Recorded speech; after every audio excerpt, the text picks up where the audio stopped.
District executive officer അല്ലെങ്കിൽ additional district executive officer എന്ന പോസ്റ്റിലേക്ക് പരീക്ഷയ്ക്ക് തയ്യാറെടുക്കുന്ന എല്ലാ ഉദ്യോഗാർത്ഥികൾക്കും സ്വാഗതം.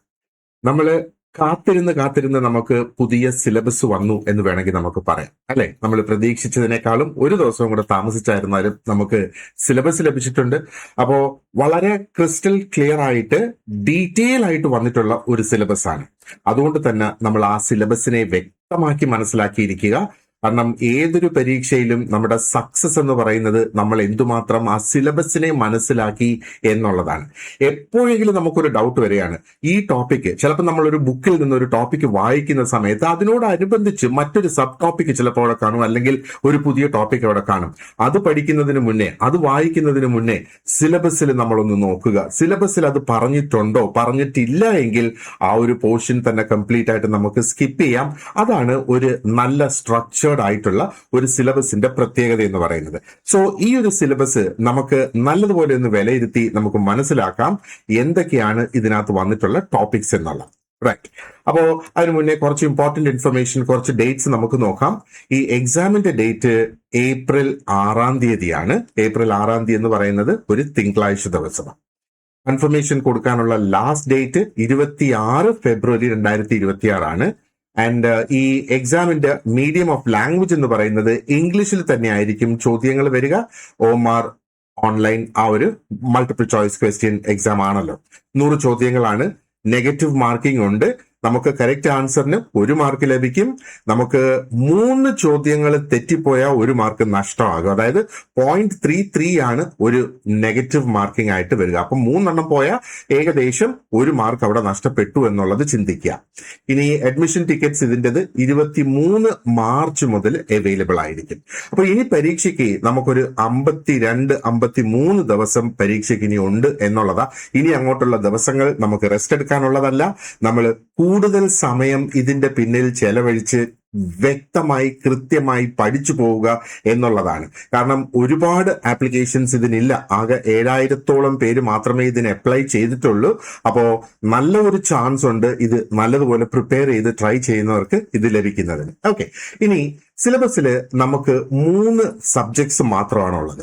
അത് 3 പാർട്ടായിട്ടാണ് കൊടുത്തിട്ടുള്ളത്. പക്ഷെ ഒരൊറ്റ ചോദ്യ പേപ്പർ ആയിരിക്കും. ചോദ്യ പേപ്പറിന് ഒരു വിഭജനം ഉണ്ടാകില്ല എന്ന് ഓർത്തോളുക. Part 1 sociology. 33 മാർക്കിന്റെ ചോദ്യങ്ങളാണ് അതിൽ നിന്ന് വരിക. എന്ന് പറഞ്ഞാൽ 33 ചോദ്യങ്ങൾ എന്നർത്ഥം. 5 മോഡ്യൂൾസ് ആണ് മൊത്തം നമുക്ക് കവർ ചെയ്യാനുള്ളത്. Part 2 master of social work എന്നാണ് സിലബസിൽ കൊടുത്തിരിക്കുന്നത്. അപ്പൊ സോഷ്യൽ വർക്കിന്റെ ടോപ്പിക്സ് ആണിത്. അതും 33 മാർക്കിന്റെയാണ് ചോദ്യങ്ങൾ അവിടെ വരിക. അതായത് 33 ചോദ്യങ്ങൾ സോഷ്യൽ വർക്കിൽ നിന്നും വരും. 6 മോഡ്യൂൾസിൽ നിന്നാണ് അത് വരിക. അപ്പോ സോഷ്യൽ വർക്ക് സോഷ്യോളജിയെക്കാളും കുറച്ച് 1 മോഡ്യൂളും കൂടെ അധികം ഉണ്ട് എന്ന് ഓർത്തോളുക. ഇനി 3-ാമത്തെ പാർട്ട് അതായത് ലേബർ ലോ. സിലബസിൽ കൊടുത്തിരിക്കുന്നത് എങ്ങനെയാണ്? LLB with specialisation in labour law. അപ്പോൾ സ്പെഷ്യലൈസേഷൻ ഇൻ ലേബർ ലോ എന്ന് പറയുന്ന ഒരു LLB ഇല്ല എന്നുള്ളത് നമുക്കറിയാം. അപ്പൊ ഇത് നിങ്ങൾ ലേബർ ലോ എന്ന ഒരു സബ്ജക്ട് നിങ്ങളുടെ 2nd സെമിസ്റ്ററിലോ 3rd സെമിസ്റ്ററിലോ അല്ലെങ്കിൽ ഫസ്റ്റ് ഇയറിലോ ഒക്കെ നിങ്ങൾ ഓൾറെഡി പഠിച്ചിട്ടുണ്ടാകും. ആൻഡ് അത് നിങ്ങളുടെ എന്താ പറയേണ്ടത് മാർക്ക് ഷീറ്റിനകത്ത് ആ ഒരു പെർട്ടിക്കുലർ സബ്ജക്റ്റിന്റെ മാർക്സ് അവിടെ ഉണ്ടാകും. സോ അത് മതി ലേബർ ലോ എന്നുള്ളത്. ആ ഒരു ക്ലാരിഫിക്കേഷൻ നമ്മൾ PSCയിൽ നിന്ന് എടുത്തിട്ടുണ്ട്. എന്ന് പറഞ്ഞാൽ ഫോൺ വിളിച്ച് ചോദിച്ചിട്ടുണ്ടെന്നാണ് പറഞ്ഞത്. 34 മാർക്കിന്റെ ചോദ്യങ്ങൾ 4 മോഡ്യൂൾസ് ആണുള്ളത്. ഇവിടെ മോഡ്യൂൾസ് 4 എണ്ണമേ ഉള്ളൂ എങ്കിലും ഒരുപാടധികം ടോപ്പിക്സ് ഉണ്ട് നമുക്ക് ഇതിനകത്ത് കവർ ചെയ്ത് പോകാനായിട്ട്. ആൻഡ് 34 മാർക്കിന്റെ ചോദ്യങ്ങൾ ഇതിനകത്ത് വരുന്നു. അങ്ങനെ ടോട്ടൽ ഇത് 3 കൂടെ ചേർത്ത് എന്താ പറയണ്ടേ 100 മാർക്കിന്റെ ചോദ്യങ്ങൾ അവിടെ ഉണ്ടാകും. ഇനി ഇതിന്റെ പഴയ സിലബസ് നമ്മൾ നോക്കുകയാണെന്നുണ്ടെങ്കിൽ അതിനകത്ത് ജനറൽ നോളജ് ഉണ്ടായിരുന്നു, ഇംഗ്ലീഷ് ഉണ്ടായിരുന്നു, കറന്റ് അഫയേഴ്സ് ഉണ്ടായിരുന്നു, കോൺസ്റ്റിറ്റ്യൂഷന്റെ കുറെ അധികം ടോപ്പിക്സ് ഉണ്ടായിരുന്നു. അതെല്ലാം എടുത്ത് മാറ്റിയിട്ടുണ്ട്. നമുക്കിനി അതിനെക്കുറിച്ച് വറി ചെയ്യേണ്ട ആവശ്യമില്ല. പക്ഷെ കോൺസ്റ്റിറ്റ്യൂഷൻ റിലേറ്റഡ് ആയിട്ടുള്ള കുറച്ച് ടോപ്പിക്സ് ഇതിൽ സ്പെസിഫിക് ആയിട്ടുണ്ട്. അത് നമുക്ക് ഡീറ്റെയിൽഡ് ആയിട്ട് സിലബസ് ഡിസ്കസ് ചെയ്യുന്ന ടൈമിൽ നമുക്കത് ഡിസ്കസ് ചെയ്ത് പോകാം. Now let us move on to the modules. അപ്പം ആദ്യം സോഷ്യോളജിയുടെ ആദ്യത്തെ മോഡ്യൂൾ. അപ്പം മോഡ്യൂൾ 1 ഇങ്ങനെ തന്നെയാണ് എന്താ പറയേണ്ടത് നമ്മുടെ ആ ഒരു സിലബസിന്റെ PDF കൊടുത്തിട്ടുള്ളത്. ആദ്യത്തെ മോഡ്യൂളിൽ നിന്ന് 6 മാർക്കിന്റെ ചോദ്യങ്ങളാണ് വരിക. എന്ന് പറഞ്ഞാൽ 6 ചോദ്യങ്ങൾ ഇതിൽ നിന്ന് വരും എന്ന് ഓർക്കുക. ഇനി ഒരു എന്താ പറയേണ്ടത്, ഒരു മാച്ച് ദ ഫോളോയിങ് ചോദ്യം വരികയാണെങ്കിൽ അത് 4 ചോദ്യങ്ങളാണ് ഒരൊറ്റ ചോദ്യത്തിൽ വരുന്നത്. പക്ഷേ നമുക്ക് 1 മാർക്ക് മാത്രമേ അതിന് ലഭിക്കത്തുള്ളൂ അല്ലെ. അപ്പോ നമുക്ക് നോക്കാനുള്ളത് ഏകദേശം ഈ ടോപ്പിക്സ് ഒക്കെ നമ്മൾ ഓൾറെഡി ഇത് വരും എന്ന് ആന്റിസിപ്പേറ്റ് ചെയ്തിരുന്നത് തന്നെയാണ്. ഇപ്പം ഇൻട്രൊഡക്ഷൻ ടു സോഷ്യോളജി നമ്മൾ നോക്കണം. എന്താണ് ഡെഫിനിഷൻ ഓഫ് സോഷ്യോളജി? സോഷ്യോളജി ഒരു സയന്റിഫിക് സ്റ്റഡി എന്നുള്ള ആ ഒരു രീതിയിൽ സയന്റിഫിക് സ്റ്റഡി ഓഫ് സൊസൈറ്റി എന്നുള്ളതാണല്ലോ, നമുക്ക് ഓൾറെഡി അതറിയാം. പിന്നെ ആ ഒരു സബ്ജക്ട് എന്ന നിലയിൽ അതിന്റെ സ്കോപ്പ് എന്താണ് എന്നൊക്കെയുള്ള നമ്മൾ ഡിസ്കസ് ചെയ്യണം. ഇനി രണ്ടാമതൊന്ന് ഇവിടെ കൊടുത്തേക്കുന്നത് സോഷ്യൽ ഇമാജിനേഷൻ എന്ന് ഇവിടെ കൊടുത്തിട്ടുണ്ട് അല്ലെ. അപ്പോൾ സോഷ്യൽ ഇമാജിനേഷൻ എന്ന് പറയുമ്പോഴത്തേക്ക് meaning and concept of sociological imagination ആണ് നമുക്ക് അതിനകത്ത് നോക്കേണ്ടതായിട്ട് വരിക. ആ ഒരു റിലേഷൻഷിപ്പ് നോക്കണം, relationship between individual experiences and the structures in society. അതാണ് അതിനകത്ത് നമുക്ക് നോക്കേണ്ടതായിട്ടുള്ളത്. ആൻഡ് ആ സോഷ്യോളജിക്കൽ ഇമാജിനേഷന്റെ പ്രാധാന്യം എന്താണെന്ന് കൂടെ നമ്മൾ പഠിക്കേണ്ടതായിട്ട് വരും. അതായത് ഒരു സൊസൈറ്റി എന്നുള്ള കോൺസെപ്റ്റ് മനസ്സിലാക്കുന്നതിന് വാട്ട് ഇസ് ദ ഇമ്പോർട്ടൻസ് എന്നുള്ളത്. And then we have the foundational thinkers. അപ്പോ അതാണ് മേജർ കോൺട്രിബ്യൂട്ടേഴ്സ് എന്ന് പറഞ്ഞ് ഇവിടെ കൊടുത്തിട്ടുള്ളത്. അപ്പൊ ഈ ഫൗണ്ടേഷണൽ തിങ്കേഴ്സ് എന്ന് പറയുന്ന കാൾ മാർക്സ് ഉണ്ട്, എമിലി ഡർക്കെയിമിന്റെ തോട്ട്സ് നമ്മൾ പഠിക്കണം, അതേപോലെ മാക്സ് വെബറിന്റേത് ആൻഡ് ജോർജ് സിമലിന്റേത്. അപ്പൊ ഈ 4 പേരുടെ പേരുകളാണ് ഇവിടെ കൊടുത്തിട്ടുള്ളത്. അത് തന്നെ അത്യാവശ്യം കുറെ അധികം നമുക്ക് അതിനകത്ത് കവർ ചെയ്യാനായിട്ടുണ്ട്. ഇനി 4ാമത്തെ ഒരു ടോപ്പിക് നമുക്ക് ഇതിനകത്ത് expansion of sociology in the 20th century. അതാണ് expansion of sociology in the 20th century എന്ന് പറഞ്ഞു. അപ്പൊ ഇവിടെ ഗ്രോത്ത് ഓഫ് സോഷ്യോളജി ഒരു അക്കാഡമിക് ഡിസിപ്ലിൻ എന്ന നിലയിൽ എങ്ങനെയാണ് സോഷ്യോളജി വളർന്നു വന്നത് എന്നുള്ളത്. And diversification of sociological themes, sociological methods, അതും നമ്മൾ ഇതിന്റെ കീഴിൽ നോക്കേണ്ടതായിട്ട് വരും. ആൻഡ് ഇൻസ്റ്റിറ്റ്യൂഷണലൈസേഷൻ ഓഫ് സോഷ്യോളജി, യൂണിവേഴ്സിറ്റീസിലും റിസർച്ചിലും അത് ഇൻസ്റ്റിറ്റ്യൂഷണലൈസ് ആയി വന്നേക്കുന്നത്. ആൻഡ് അടുത്ത 5ാമത്തെ ടോപ്പിക് ഇതിനകത്ത് വരുന്നത് മേജർ സോഷ്യോളജിക്കൽ പെർസ്പെക്റ്റീവ്സ് ആണ്, സോഷ്യോളജിക്കൽ കാഴ്ചപ്പാടുകൾ. അപ്പൊ അതിനകത്ത് നമുക്ക് 3 പ്രധാനമായിട്ട് ഇവിടെ കൊടുത്തിട്ടുണ്ട്. ഒന്ന് സ്ട്രക്ചറൽ ഫങ്ഷണലിസം ഉണ്ട്, കോൺഫ്ലിക്റ്റ് പെർസ്പെക്റ്റീവ് നോക്കേണ്ടതായിട്ടുണ്ട്, ആൻഡ് ഇന്ററാക്ഷനിസ്റ്റ് പെർസ്പെക്റ്റീവ് നമ്മൾ നോക്കേണ്ടതായിട്ടുണ്ട്.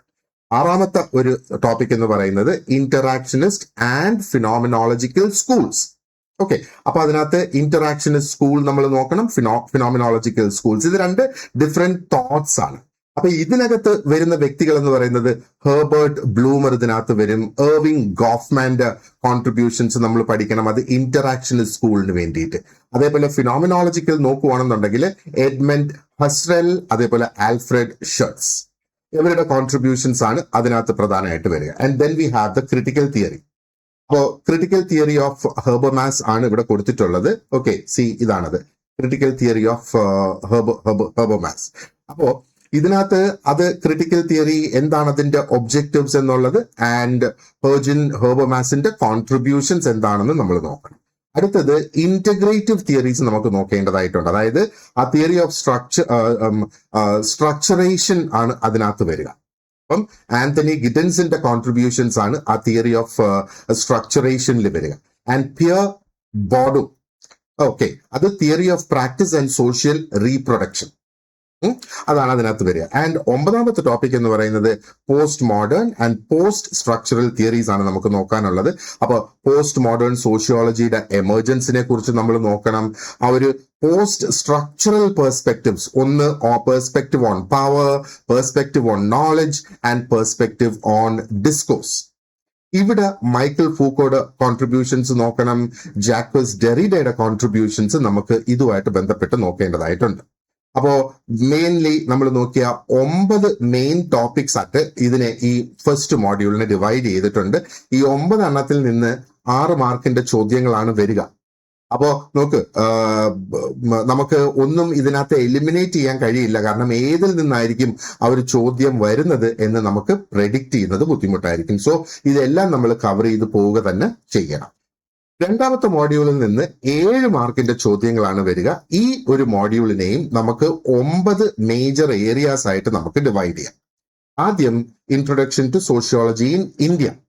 ഓക്കെ, അപ്പൊ അവിടെ ഇന്ത്യയിൽ സോഷ്യോളജി ഒരു ഡിസിപ്ലിൻ എന്ന നിലയിൽ ഇവോൾവ് ആയതെങ്ങനെ, അതേപോലെ അതിന്റെ historical and social context of Indian sociology. അത് സ്പെസിഫിക് ആയിട്ട് നോക്കണം. പിന്നെ ഇന്ത്യൻ സോഷ്യോളജിയുടെ ആ ഒരു സ്കോപ്പും സിഗ്നിഫിക്കൻസും എന്താണ് എന്നുള്ളത്. അതേപോലെ എന്താ പറയേണ്ടത്, ആ ഒരു സോഷ്യൽ ചേഞ്ച്, പോളിസി, ഡെവലപ്മെന്റിനൊക്കെ എന്താ പറയേണ്ടത്, സോഷ്യോളജിക്കുള്ള ആ ഒരു റെലവൻസ് എന്തൊക്കെയാണ് എന്നൊക്കെ നമുക്ക് ഇതിനകത്ത് പഠിക്കേണ്ടതായിട്ടുണ്ട്. ഇനി മേജർ പെർസ്പെക്റ്റീവ്സ്, ഇന്ത്യൻ സോഷ്യോളജിയിലെ പ്രധാനപ്പെട്ട പെർസ്പെക്റ്റീവ്സ്, ഒന്ന് ഇന്റർലോജിക്കൽ പെർസ്പെക്റ്റീവ് നമുക്ക് നോക്കണം, മാർക്സിയൻ പെർസ്പെക്റ്റീവ് നമുക്ക് നോക്കണം, ആൻഡ് സ്ട്രക്ചറൽ ഫങ്ഷണൽ പെർസ്പെക്റ്റീവ്. അത് എന്താ ഇന്ത്യൻ സോഷ്യോളജിയുടെ ആ ഒരു കാഴ്ചപ്പാടിൽ നിന്നാണ് നമ്മൾ ഇത് മൂന്നും നോക്കേണ്ടതായിട്ട്. Then we have the institutions like family, marriage and kinship in India. അപ്പോ ഫാമിലി ഒരു basic social institution in India. അത് എങ്ങനെയാണ്, വെസ്റ്റേൺ ഫാമിലീസ് പോലെയല്ല നമ്മുടെ ഫാമിലീസ് എന്ന് പറയുന്നത്. ഇറ്റ് ഈസ് ഡിഫറെന്റ് അല്ലെ. പിന്നെ forms and patterns of marriage in Indian society, അത് എങ്ങനെ ഇവോൾവ് ആയി വരുന്നത്, എങ്ങനെയാണ് സൊസൈറ്റിയിൽ അത് ആക്ച്വലി ഇപ്പൊ നിലനിൽക്കുന്നത്. ഇനി എന്താണ് ആ ഒരു കിൻഷിപ്പ് സിസ്റ്റം ആൻഡ് അതിന്റെ സോഷ്യൽ സിഗ്നിഫിക്കൻസ്. നമ്മൾ മരുമക്കത്തായം എന്നൊക്കെ പറയുന്നതൊക്കെ തന്നെയാണ് ഈ ഒരു കിൻഷിപ്പ് സിസ്റ്റം എന്ന് പറയുന്നത്. ഓക്കെ, അഞ്ചാമത്തെ ടോപ്പിക് ഇതിനകത്ത് സ്ട്രക്ചറൽ ആൻഡ് ഫങ്ഷണൽ വേരിയേഷൻസ് നമുക്ക് ഇതിനകത്ത് നോക്കേണ്ടതായിട്ടുണ്ട്. അപ്പോ structural variations in family and kinship systems, അതിന്റെ ആ ഒരു സ്ട്രക്ചറിൽ ഉണ്ടാകുന്ന ഡിഫറൻസ്, അതായത് ഓരോ ഫാമിലി ടൈപ്പ് അല്ലെങ്കിൽ ആ ഒരു കിൻഷിപ്പ് ടൈപ്പ് നമ്മൾ എടുത്തതിന് ശേഷം അതിൽ എന്താണ് അതിന്റെ ആ ഒരു സ്ട്രക്ചർ എന്നുള്ളത്. ആൻഡ് ഈ വേരിയേഷൻസ് എന്ന് പറയുമ്പോഴത്തേക്ക് we need to compare the different structures and അത് നമ്മൾ ആ ഒരു കമ്പാരിസൺ മനസ്സിൽ വെക്കണം. അതിനെ ബേസ് ചെയ്ത് നമുക്ക് ചോദ്യങ്ങൾ വരാം. ഇനി ആ ഒരു ഫങ്ഷണൽ ആസ്പെക്ട്, ഫാമിലിയുടെ, മാരേജിന്റെ, കിൻഷിപ്പിന്റെ ഫങ്ഷണൽ ആസ്പെക്ട്. ഇനി regional, caste, class and religious variations. ഒരു റീജിയൻസ് മാറുന്ന അനുസരിച്ച് എങ്ങനെയാണ് ആ ഒരു ക്ലാസും കാസ്റ്റും ആ ഒരു എന്താ പറയുന്നത് റീജിയണൽ ആയിട്ടുള്ള ഡിഫറൻസസും വേരിയേഷൻസും. ആറാമത്തത് ജോയിന്റ് ന്യൂക്ലിയർ ഫാമിലി ഡിബേറ്റ് ആണ്. ഓക്കെ, അപ്പോ ആ ഒരു ജോയിന്റ് ഫാമിലിയുടെ കോൺസെപ്റ്റ് എന്താണ്, ന്യൂക്ലിയർ ഫാമിലിയുടെ കോൺസെപ്റ്റ് എന്താണ്, and what is the sociological debate on joint versus nuclear family. പിന്നെ changing trends in family organisation. Okay, joint nuclear debate in family studies, അത് അങ്ങനെ തന്നെയാണ് ടോപ്പിക് ഇവിടെ കൊടുത്തിട്ടുള്ളത്. ഓക്കെ, ഇനി ഏഴാമത്തെ എന്ന് പറയുന്നത് family, marriage and kinship in contemporary India. ഇന്നത്തെ ഇന്ത്യയിൽ എന്താണ് ഫാമിലി, മാരേജ്, കിൻഷിപ്പ് എന്ന് ഉദ്ദേശിക്കുന്നത്. അപ്പൊ ഫാമിലിയുടെ ആ ഒരു മാറി വരുന്ന സ്വഭാവം ഇന്നത്തെ ഇന്ത്യയിൽ, അതേപോലെ മാരേജ് പ്രാക്ടീസസിന്റെ ആ ഒരു ട്രാൻസ്ഫോർമേഷൻ നടക്കുന്നത്. ഇനി continuity and change in kinship relationships. Kinship റിലേഷൻഷിപ്സിൽ കണ്ടിന്യൂറ്റി എങ്ങനെ നടക്കുന്നത് and what are the changing kinship relationships. ഇനി studies on caste in India, അത് സ്പെസിഫിക് ആയിട്ട് പറഞ്ഞിട്ടുണ്ട്. ഇപ്പൊ സോഷ്യോളജിക്കൽ സിഗ്നിഫിക്കൻസ് എന്താണ് ആ ഒരു കാസ്റ്റ് സിസ്റ്റത്തിൻ്റെത്. Okay, and classical and contemporary approach to caste studies. ഇപ്പൊ ക്ലാസിക്കൽ എന്ന് പറയുമ്പം പഴയ കാലത്തെ സ്റ്റഡീസ്, അല്ലെ ആദ്യം തുടക്കകാലത്തെ സ്റ്റഡീസ്. കോൺടെമ്പററി എന്ന് പറയുമ്പോൾ ഇന്ന് എങ്ങനെയാണ് ആ ഒരു കാസ്റ്റിന്റെ സ്റ്റഡീസിനെ അപ്രോച്ച് ചെയ്യുന്നത്. ഇനി ഒമ്പതാമത്തെ ടോപ്പിക് ഇതിനകത്ത് major thinkers and perspectives on caste. അപ്പൊ studies on caste and major thinkers ആയിട്ട് നമുക്കിവിടെ കൊടുത്തിട്ടുള്ളത് ഒന്ന് ലൂയി ഡുമോണ്ട് അല്ലെങ്കിൽ ഡ്യൂമോണ്ട്. ലൂയി ഡുമോണ്ട് എന്ന് പറയുമ്പോഴത്തേക്ക് സ്ട്രക്ചറൽ പെർസ്പെക്റ്റീവ് ആണ് അദ്ദേഹം പ്രവർത്തിച്ചിട്ടുള്ളത്. And then we have Gail Omvedt. Okay, അത് മാർക്സിയൻ ആൻഡ് ഫെമിനിസ്റ്റ് പെർസ്പെക്റ്റീവ് ആണ് ഈ ഗെയിലിന്റെ നമുക്ക് നോക്കാനുള്ളത്. ദെൻ ഡോക്ടർ BR അംബേദ്കറിന്റെ ആ സബാൾട്ടൺ പെർസ്പെക്റ്റീവ് നമുക്ക് പഠിക്കേണ്ടതായിട്ടുണ്ട്. And then we have Kancha Ilaiah Shepherd, അവരുടെ ആ ഒരു ദലിത് സബാൾട്ടൺ ക്രിട്ടിക് ആണ് അവർ ബേസിക്കലി. ഓക്കെ, അപ്പം അതാണ് നമുക്ക് പഠിക്കേണ്ടതായിട്ടുള്ളത്. ഇനി മൂന്നാമത്തെ മോഡ്യൂൾ നമ്മൾ നോക്കിയാല് 7 മാർക്കിൻ്റെത്. ഇത് പ്രിറ്റി ബിഗ് ആണ് ഈ ഒരു മോഡ്യൂൾ. ഇതിനകത്ത് 14 മേജർ ഏരിയാസ് നമുക്ക് കാണാം. അപ്പോൾ എന്താണ് ആ ഒരു 14 മേജർ ഏരിയാസ് എന്ന് നമുക്ക് നോക്കാം. ആദ്യം ആ ഇൻട്രൊഡക്ഷൻ ആണ്, അതായത് we need to understand globalization and development. ഗ്ലോബലൈസേഷനും ഡെവലപ്മെന്റും നമുക്ക് മനസ്സിലാക്കേണ്ടതായിട്ടുണ്ട്. And then we need to look at the historical and social context of globalization. ഗ്ലോബലൈസേഷന്റെ ഹിസ്റ്ററി, അതിന്റെ എന്താ പറയേണ്ടത് ആ ഒരു സോഷ്യൽ കോണ്ടെക്സ്റ്റ് എന്താണ്. അപ്പോ എന്താ ഇൻഡസ്ട്രിയൽ ക്യാപിറ്റലൈസേഷന്റെ എക്സ്പാൻഷൻ, ഗ്ലോബൽ ട്രേഡ് നെറ്റ്വർക്ക്സ് എങ്ങനെയാണ് ഫോം ചെയ്യുന്നത്, ആ post war reconstruction, okay, and international financial ഇൻസ്റ്റിറ്റ്യൂഷൻസിന്റെ റൈസ് എങ്ങനെയാണ്, and neo liberal economic reforms, അതായത് ആ ഒരു 1980-കൾക്ക് ശേഷം വന്ന ആ ന്യൂ ലിബറൽ എക്കണോമിക് റിഫോംസ് നോക്കണം. അവിടെയാണ് ലിബറലൈസേഷൻ, പ്രൈവറ്റൈസേഷൻ, ഡീറെഗുലേഷൻ എന്നൊക്കെയുള്ള കോൺസെപ്റ്റ്സ് നമ്മൾ നോക്കേണ്ടതായിട്ടുള്ളത്. മൂന്നാമത്തെ ടോപ്പിക് ഇതിനകത്ത് ഫീച്ചേഴ്സ് ഓഫ് ഗ്ലോബലൈസേഷൻ ആണ്. ഗ്ലോബലൈസേഷൻ എന്ന് പറയുമ്പോഴത്തേക്ക് അതിന് പല ഇന്റർ റിലേറ്റഡ് ആയിട്ടുള്ള ഫീച്ചേഴ്സ് ആണ് ഈ ഗ്ലോബലൈസേഷന് ശരിക്കും ഉള്ളത്. ഒന്ന്, എക്കണോമിക് ഇന്റഗ്രേഷൻ അവിടെ വരുന്നുണ്ട്. അപ്പം നാഷണൽ എക്കോണമീസ് തന്നെ ഇന്റഗ്രേറ്റ് ചെയ്ത് ഗ്ലോബൽ മാർക്കറ്റ്സിലേക്ക് പോകുന്നതായിട്ട് കാണാം. അതേപോലെ മൾട്ടിനാഷണൽ കോർപ്പറേഷൻസിന്റെ ആ ഒരു എന്താ പറയണ്ടേ എക്സ്പാൻഷൻ എങ്ങനെയാണ് വരുന്നത്, ആൻഡ് എങ്ങനെയാണ് ഗ്ലോബൽ സപ്ലൈ ചെയിൻസ് പ്രവർത്തിക്കുന്നത്, ആൻഡ് ആ ഒരു ലേബറിലുള്ള ഒരു ഇൻക്രീസ്ഡ് മൊബിലിറ്റി, ക്യാപിറ്റലിലുള്ള ആ ഒരു ഇൻക്രീസ്ഡ് മൊബിലിറ്റി, സർവീസസിൽ വരുന്ന ആ ഒരു increased mobility, cultural diffusion, hybridisation ഒക്കെ ഇതിന്റെ ഫീച്ചേഴ്സ് ആണ്. And growing influence of global institutions and transnational governance. ഇതൊക്കെയാണ് ശരിക്കും ഗ്ലോബലൈസേഷന്റെ ഫീച്ചേഴ്സ് എന്ന് വേണമെങ്കിൽ നമുക്ക് പറയാം. അത് ഡീറ്റെയിൽഡ് ആയിട്ട് നമുക്ക് നോക്കേണ്ടതായിട്ടുണ്ട്. ഇനി ഇതിന്റെ നാലാമത്തെ ടോപ്പിക് എന്ന് പറയുന്നത് സോഷ്യൽ ഇമ്പാക്റ്റ് ആണ്. Social impact and increasing inequalities. അപ്പൊ നമ്മൾ ഇനിക്വാളിറ്റീസ് കുറഞ്ഞാണോ വന്നുകൊണ്ടിരിക്കുന്നത്, അതോ ഇനിക്വാളിറ്റീസ് കൂടിക്കൊണ്ടാണോ വരുന്നത്? ആൻഡ് എന്താ പറയേണ്ടത്, ഗ്ലോബലൈസേഷന്റെ സോഷ്യൽ ഇമ്പാക്ട് എന്ത് എന്നുള്ളത്. So between developed and developing Nations നമുക്ക് നോക്കണം, between urban and rural regions നമുക്ക് നോക്കണം, between skilled and unskilled workers നമുക്ക് നോക്കണം, ബിറ്റ്വീൻ മെൻ ആൻഡ് വിമൻ. അല്ലെ, ആ കോൺസെൻട്രേഷൻ ഓഫ് വെൽത്ത് എങ്ങനെയാണ്, ലേബറിന്റെ ഇൻഫോർമലൈസേഷൻ എന്താണ്, job insecurity, marginalisation of vulnerable populations, ഇതൊക്കെ നമുക്ക് ഇതിനകത്ത് പഠിക്കേണ്ട കോൺസെപ്റ്റ്സ് ആയിട്ട് വരും. ഇനി അഞ്ചാമത്തെ ഒന്ന് economic development and environmental degradation. അത് രണ്ടും ഒന്നിച്ചു വരണം അല്ലെ. അപ്പൊ എക്കണോമിക് ഡെവലപ്മെന്റ് ഒരു സൈഡിൽ നടക്കുമ്പോഴത്തേക്ക് what about the environmental degradation that is also happening. Economic development നോക്കുകയാണെന്നുണ്ടെങ്കിൽ particularly when it is driven by rapid industrialization, urbanization, അല്ലെ, ഇതൊക്കെ എപ്പോഴും ഡയറക്റ്റ് ആയിട്ട് സിവിയർ ആയിട്ടുള്ള എൻവയറമെന്റൽ കോൺസിക്വൻസസ് ആണ് ഇവിടെ ഉണ്ടാക്കിയിട്ടുള്ളത്. അപ്പോൾ മേജർ എൻവയറമെന്റൽ ഇഷ്യൂസ് നമുക്ക് ഇതിനകത്ത് നോക്കേണ്ടതായിട്ട് വരിക എന്ന് പറയുമ്പോഴത്തേക്ക് over exploitation of natural resources, air, water, soil, അതിന്റെ പൊല്യൂഷൻ, അല്ലെ, ആ ബയോഡൈവേഴ്സിറ്റി നഷ്ടപ്പെടുന്നത്, ആൻഡ് ആ ഒരു എക്കോളജിക്കൽ ഇംബാലൻസ് അവിടെ ക്രിയേറ്റ് ചെയ്യപ്പെടുന്നത്. ആറാമത്തെ ടോപ്പിക് എന്ന് പറയുന്നത് ഡിപ്ലീഷൻ ഓഫ് നാച്ചുറൽ റിസോഴ്സസ്. നമുക്കറിയാം നാച്ചുറൽ റിസോഴ്സസ് തീർന്നുകൊണ്ടേയിരിക്കുകയാണ് അല്ലെ, ഡിപ്ലീഷൻ ഓഫ് നാച്ചുറൽ റിസോഴ്സസ്. അപ്പോൾ വളരെ ഇന്റൻസീവ് ആയിട്ടുള്ള യൂസ് നടക്കുന്നുണ്ട് നാച്ചുറൽ റിസോഴ്സസിൻ്റെത്. അപ്പോൾ അലാമിംഗ് ലെവൽസ് ഓഫ് ഡിപ്ലീഷൻ ആണ് അവിടെ അല്ലെ. വാട്ടർ സ്കേസിറ്റി ഉണ്ടാകുന്നത്, അതിന്റെ over use, water is getting contaminated ആയി കഴിഞ്ഞാൽ പിന്നെ അത് ഉപയോഗിക്കാനായിട്ട് കഴിയില്ല അല്ലെ. അതേപോലെ ലാൻഡിന്റെ ഡീഗ്രഡേഷൻ, പ്രത്യേകിച്ചും ഇൻഡസ്ട്രിയൽ ആക്ടിവിറ്റി മൂലം ഉണ്ടാകുന്നത്, മൈനിങ് കാരണം ഉണ്ടാകുന്നത്, അൺസസ്റ്റൈനബിൾ ആയിട്ടുള്ള അഗ്രികൾച്ചറൽ മെത്തേഡ്സ്, അതേപോലെ ആ മിനറൽ റിസോഴ്സസിനെ എന്താ പറയേണ്ടത് എക്സോസ്റ്റ് ചെയ്തുകൊണ്ടിരിക്കുകയാണ്. നമുക്കറിയാം ഒരുപാടധികം ഇൻഡസ്ട്രീസ് ഉണ്ടല്ലേ ഈ മിനറൽസ് എക്സ്ട്രാക്ട് ചെയ്യുന്നത്. അപ്പോ ഇങ്ങനെയുള്ള ആ ഒരു ഡിപ്ലീഷൻ എങ്ങനെയാണ് ശരിക്കും അത് പൂവർ കമ്മ്യൂണിറ്റീസിനെ എഫക്ട് ചെയ്യുന്നത്? സ്പെഷ്യലി ആ ഒരു നാച്ചുറൽ റിസോഴ്സസിൽ ഡിപ്പെൻഡ് ചെയ്ത് ജീവിക്കുന്ന കമ്മ്യൂണിറ്റീസിനെ, അങ്ങനെ ജീവിക്കുന്ന ആൾക്കാരെ, അവിടെയാണ് അതിന്റെ ആ ഒരു സോഷ്യൽ ഇമ്പാക്ട് നമ്മൾ മനസ്സിലാക്കേണ്ടതായിട്ട്. ഇനി ഇതിന്റെ ഏഴാമത്തെ ടോപ്പിക് എന്ന് പറയുന്നത് ഡെവലപ്മെന്റ് ഇൻഡ്യൂസ്ഡ് ഡിസ്പ്ലേസ്മെന്റ് ആണ്.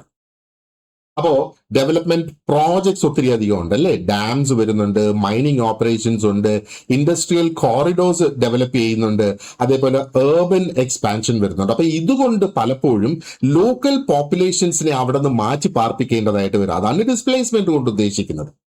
ഇതിനെയാണ് ഡെവലപ്മെന്റ് ഇൻഡ്യൂസ്ഡ് ഡിസ്പ്ലേസ്മെന്റ്. അപ്പൊ ഡെവലപ്മെന്റ് കാരണം മാറ്റി പാർപ്പിക്കേണ്ടി വരുന്ന ഒരു സംഗതി. അപ്പൊ വളരെ സിഗ്നിഫിക്കന്റ് ആയിട്ടുള്ള സോഷ്യൽ കോൺസിക്വൻസസ് ആണ് ഇതിനുണ്ടാകുന്നത്. ഒന്ന്, അവരുടെ ആ ലോക്കലായിട്ട് ഉണ്ടായിരുന്ന അവരുടെ ജീവിതമാർഗം, ലൈവ്ലിഹുഡ്, അവരുടെ ട്രഡീഷണൽ ആയിട്ടുള്ള ഓക്യുപ്പേഷൻസ്, അതിനെയൊക്കെ എഫക്ട് ചെയ്യുന്നു അല്ലെ. കമ്മ്യൂണിറ്റി നെറ്റ്വർക്സിൽ നിന്നുള്ള ഒരു ഡിസിൻറ്റഗ്രേഷൻ അവിടെ നടക്കുന്നത്, ആൻഡ് കൾച്ചറൽ ഏലിയനേഷൻ എന്ന കോൺസെപ്റ്റ് അവിടെ വരുന്നു, സോഷ്യൽ മാർജിനലൈസേഷൻ ഒക്കെ അതിനകത്ത് വരുന്നു. എട്ടാമത്തെ ടോപ്പിക് ഇതിനകത്ത് environmental pollution, waste management and deforestation അല്ലെ. അപ്പോ എന്താ പറയേണ്ടത്, ആ ഒരു ഫോറസ്റ്റ് കവർ നഷ്ടപ്പെടുന്നത്, അതിന്റെ എഫക്ട്സ്, അതിന്റെ ആഫ്റ്റർ എഫക്ട്സ് ആൻഡ് ക്ലൈമറ്റിൽ ഉണ്ടാകുന്ന ആ ഒരു ഇംബാലൻസ് ആൻഡ് ആ ഒരു ഫോറസ്റ്റിനെ ഡിപ്പെൻഡ് ചെയ്ത് ജീവിക്കുന്ന കമ്മ്യൂണിറ്റീസിന്റെ ഡിസ്പ്ലേസ്മെന്റ്, അതൊക്കെയാണ് മെയിൻ ആയിട്ട് നമുക്ക് ഇതിനകത്ത് കവർ ചെയ്യേണ്ടതായിട്ട് വരിക. ഇനി 9ാമത്തെ ടോപ്പിക് ഇതിൽ ഗ്ലോബൽ വാർമിങ്ങും ക്ലൈമറ്റ് ചേഞ്ചുമാണ്. ഗ്ലോബൽ വാർമിംഗ് നമുക്കറിയാം, മെയിൻ ആയിട്ട് അതിന്റെ ഒരു കോൺട്രിബ്യൂട്ടർ എന്ന് പറയുന്നത് ഗ്രീൻ ഹൗസ് ഗ്യാസ് എമിഷൻസ് തന്നെയാണ്.